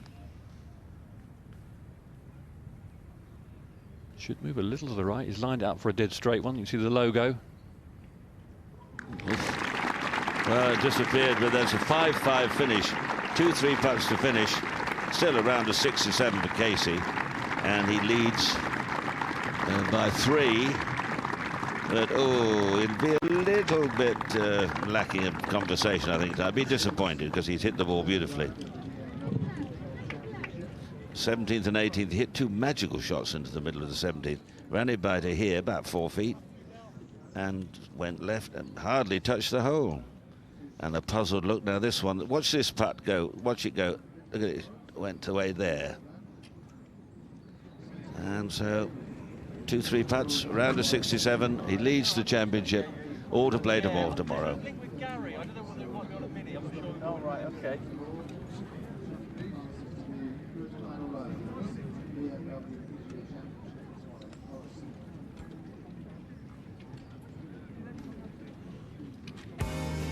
So despite the troubles on the greens towards the end, Paul Casey is out in front a little bit further down. The name of Colin Montgomerie after his 69 on 5 under par. And some big names lurking not too far away. Ben Curtis, although he was 1 over par today. David Horsey as well had his troubles. 74. Miguel Angel Jimenez playing alongside Casey. 74, 4 under par, long way behind his playing partner. Graham McDowell, good stuff for the man from Portrush. 68 today to leave him 2 under par. Robert Rock, who's been in fine form, 69 to sit in that group on 2 under par as well.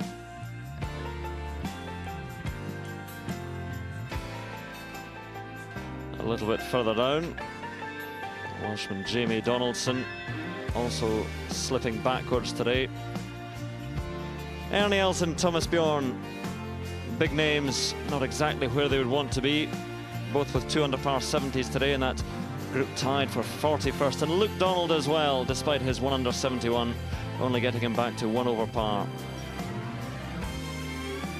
David Howell as well, 73 for him. Scott Drummond, former champion, making the cut, a welcome cut. Darren Clark, 74, slipping back slightly today.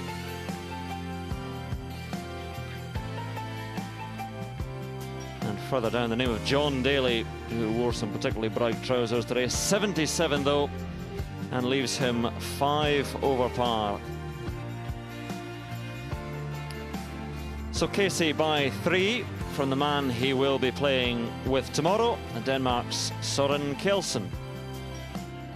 Søren, well done today. 6 birdies. How was that feeling? Yeah, great. I was a little bit after my driving yesterday. I was driving the ball really well on Thursday, not so good yesterday. And today was probably the best driving round I've had for, well, a very long time. So very happy about the way I played today. So how's the course been playing this week? Obviously a little bit faster. Have you had to change your game plan at all? Yeah, today there were a few holes. I mean, it's firmed up a lot since we came here early in the week. So there was a couple of times today where I had to hit less off the tee, and that it really is getting firm. Looks like you could be out in the last group tomorrow. How does that feel? Yeah, that'd be great. I mean, so far I'm just loving it. I'm staying at home and I see the kids and everything is just magnificent. So obviously that dream would be to win the trophy tomorrow and have the kids run onto the green and mob you, eh? Yeah, I mean that's a long way away. I mean today I'm happy about the way I played. Tomorrow is a new day. Great, thanks, Søren. All the best tomorrow. Thanks, Paul. And he will be playing with Paul Casey. No drop shots today, rounds of 69, 67, 67. He has to be pleased. He's with Gary. Paul, couple of 3 putts at the end, but a 3-shot lead, and overall you look to be playing beautifully. It was very solid today. I'm not going to focus on that, those last 2 holes. I mean, I hit really good golf shots coming in there on the last 2, and it's just the way it is. We've had 80 odd guys through, and greens get bumpy no matter where you're playing. But the round itself was very solid. Gave myself lots of chances. I was happy with that. Extended the lead a little bit. But there's lots of golf still to be played tomorrow, so I need to replicate that type of ball striking and keep it going. When you've played as well as that, does it get perhaps slightly disappointing that you've not put a bit more space because you had those opportunities? Yes and no. Good news is the 4-iron's fixed. Hit that on the tee shot on 16 nicely, and then that was the second shot into 17, so that was great. But still too many mistakes. I mean, you can't really expect to, when you're not birdieing 12, 17 and 18, I mean, you're going to get caught slightly. So I've got to eliminate that sort of behaviour, because it's just not acceptable. You've got some great players right behind me. They've shot some great scores today. I think McIlroy probably 7 under, something like that. There's no reason why one of those guys right behind me can't go out there and shoot a 6, 7, 8 under even tomorrow, and really challenge for this title. So I've got to play good golf. I've got to play under par golf and keep the head down. Well, you didn't birdie those holes, but there was a lot to applaud about your golf today, Paul. We've got 1 or 2 examples here. If you glance to your left on the screen, this was a putt you did hole at 6. Yeah, a lot of break, probably 3 or 4 feet of break. Treacherous down there. That was very nice. It's sort of one of those holes where you feel you should birdie, but you're not sure if you're going to. Number 7, gap wedge, 112 yards we had in there. Pretty good. Didn't hold that putt, but good shot at 8 as well you hit in there, because it's quite tough to get to that pin, isn't it, on the back tier? It is. We had about 178 yards, 7-iron. It's landing just a bit short of pin high here, and it left me probably the easiest putt on the green, straight up the hill. Ended up holding that putt. Here we go. Really, that's the only place that you can be aggressive with a putt. That green's very, very difficult to read. Not too many birdies there. This was another one at 10, the par 3. I've got to keep my 2s run going. That's 3 2s in a row now.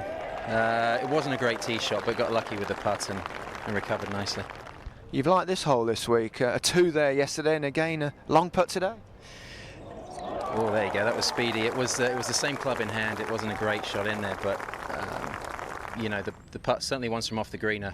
This was at the end. It looked like it was going in the centre of the hole and broke right. Did you not expect it to move, or did it hit spike mark or something?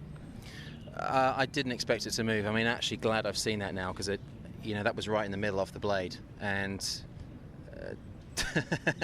yeah, exactly. A picture paints 1,000. It does. I mean, it was, as I say, they're very difficult to read. They're in the shadows. There's been a few footprints, but that's the same on every tournament. And I tried to hit it firm in the middle, and I did, but it didn't go in. And there's not much else you can do. As long as you commit to something, and I did that on every single of my 6 putts over the last 2 holes. I committed to them, and sometimes they just don't go in.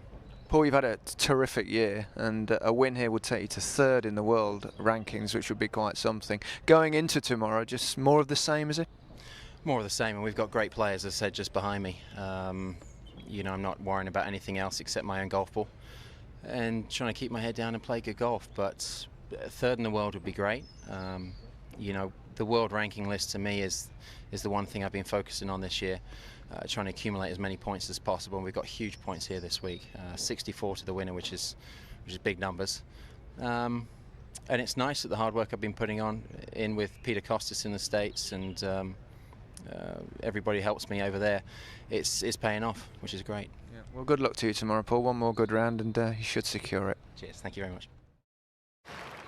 So looking very good for the weekend on BBC Sport. Wentworth.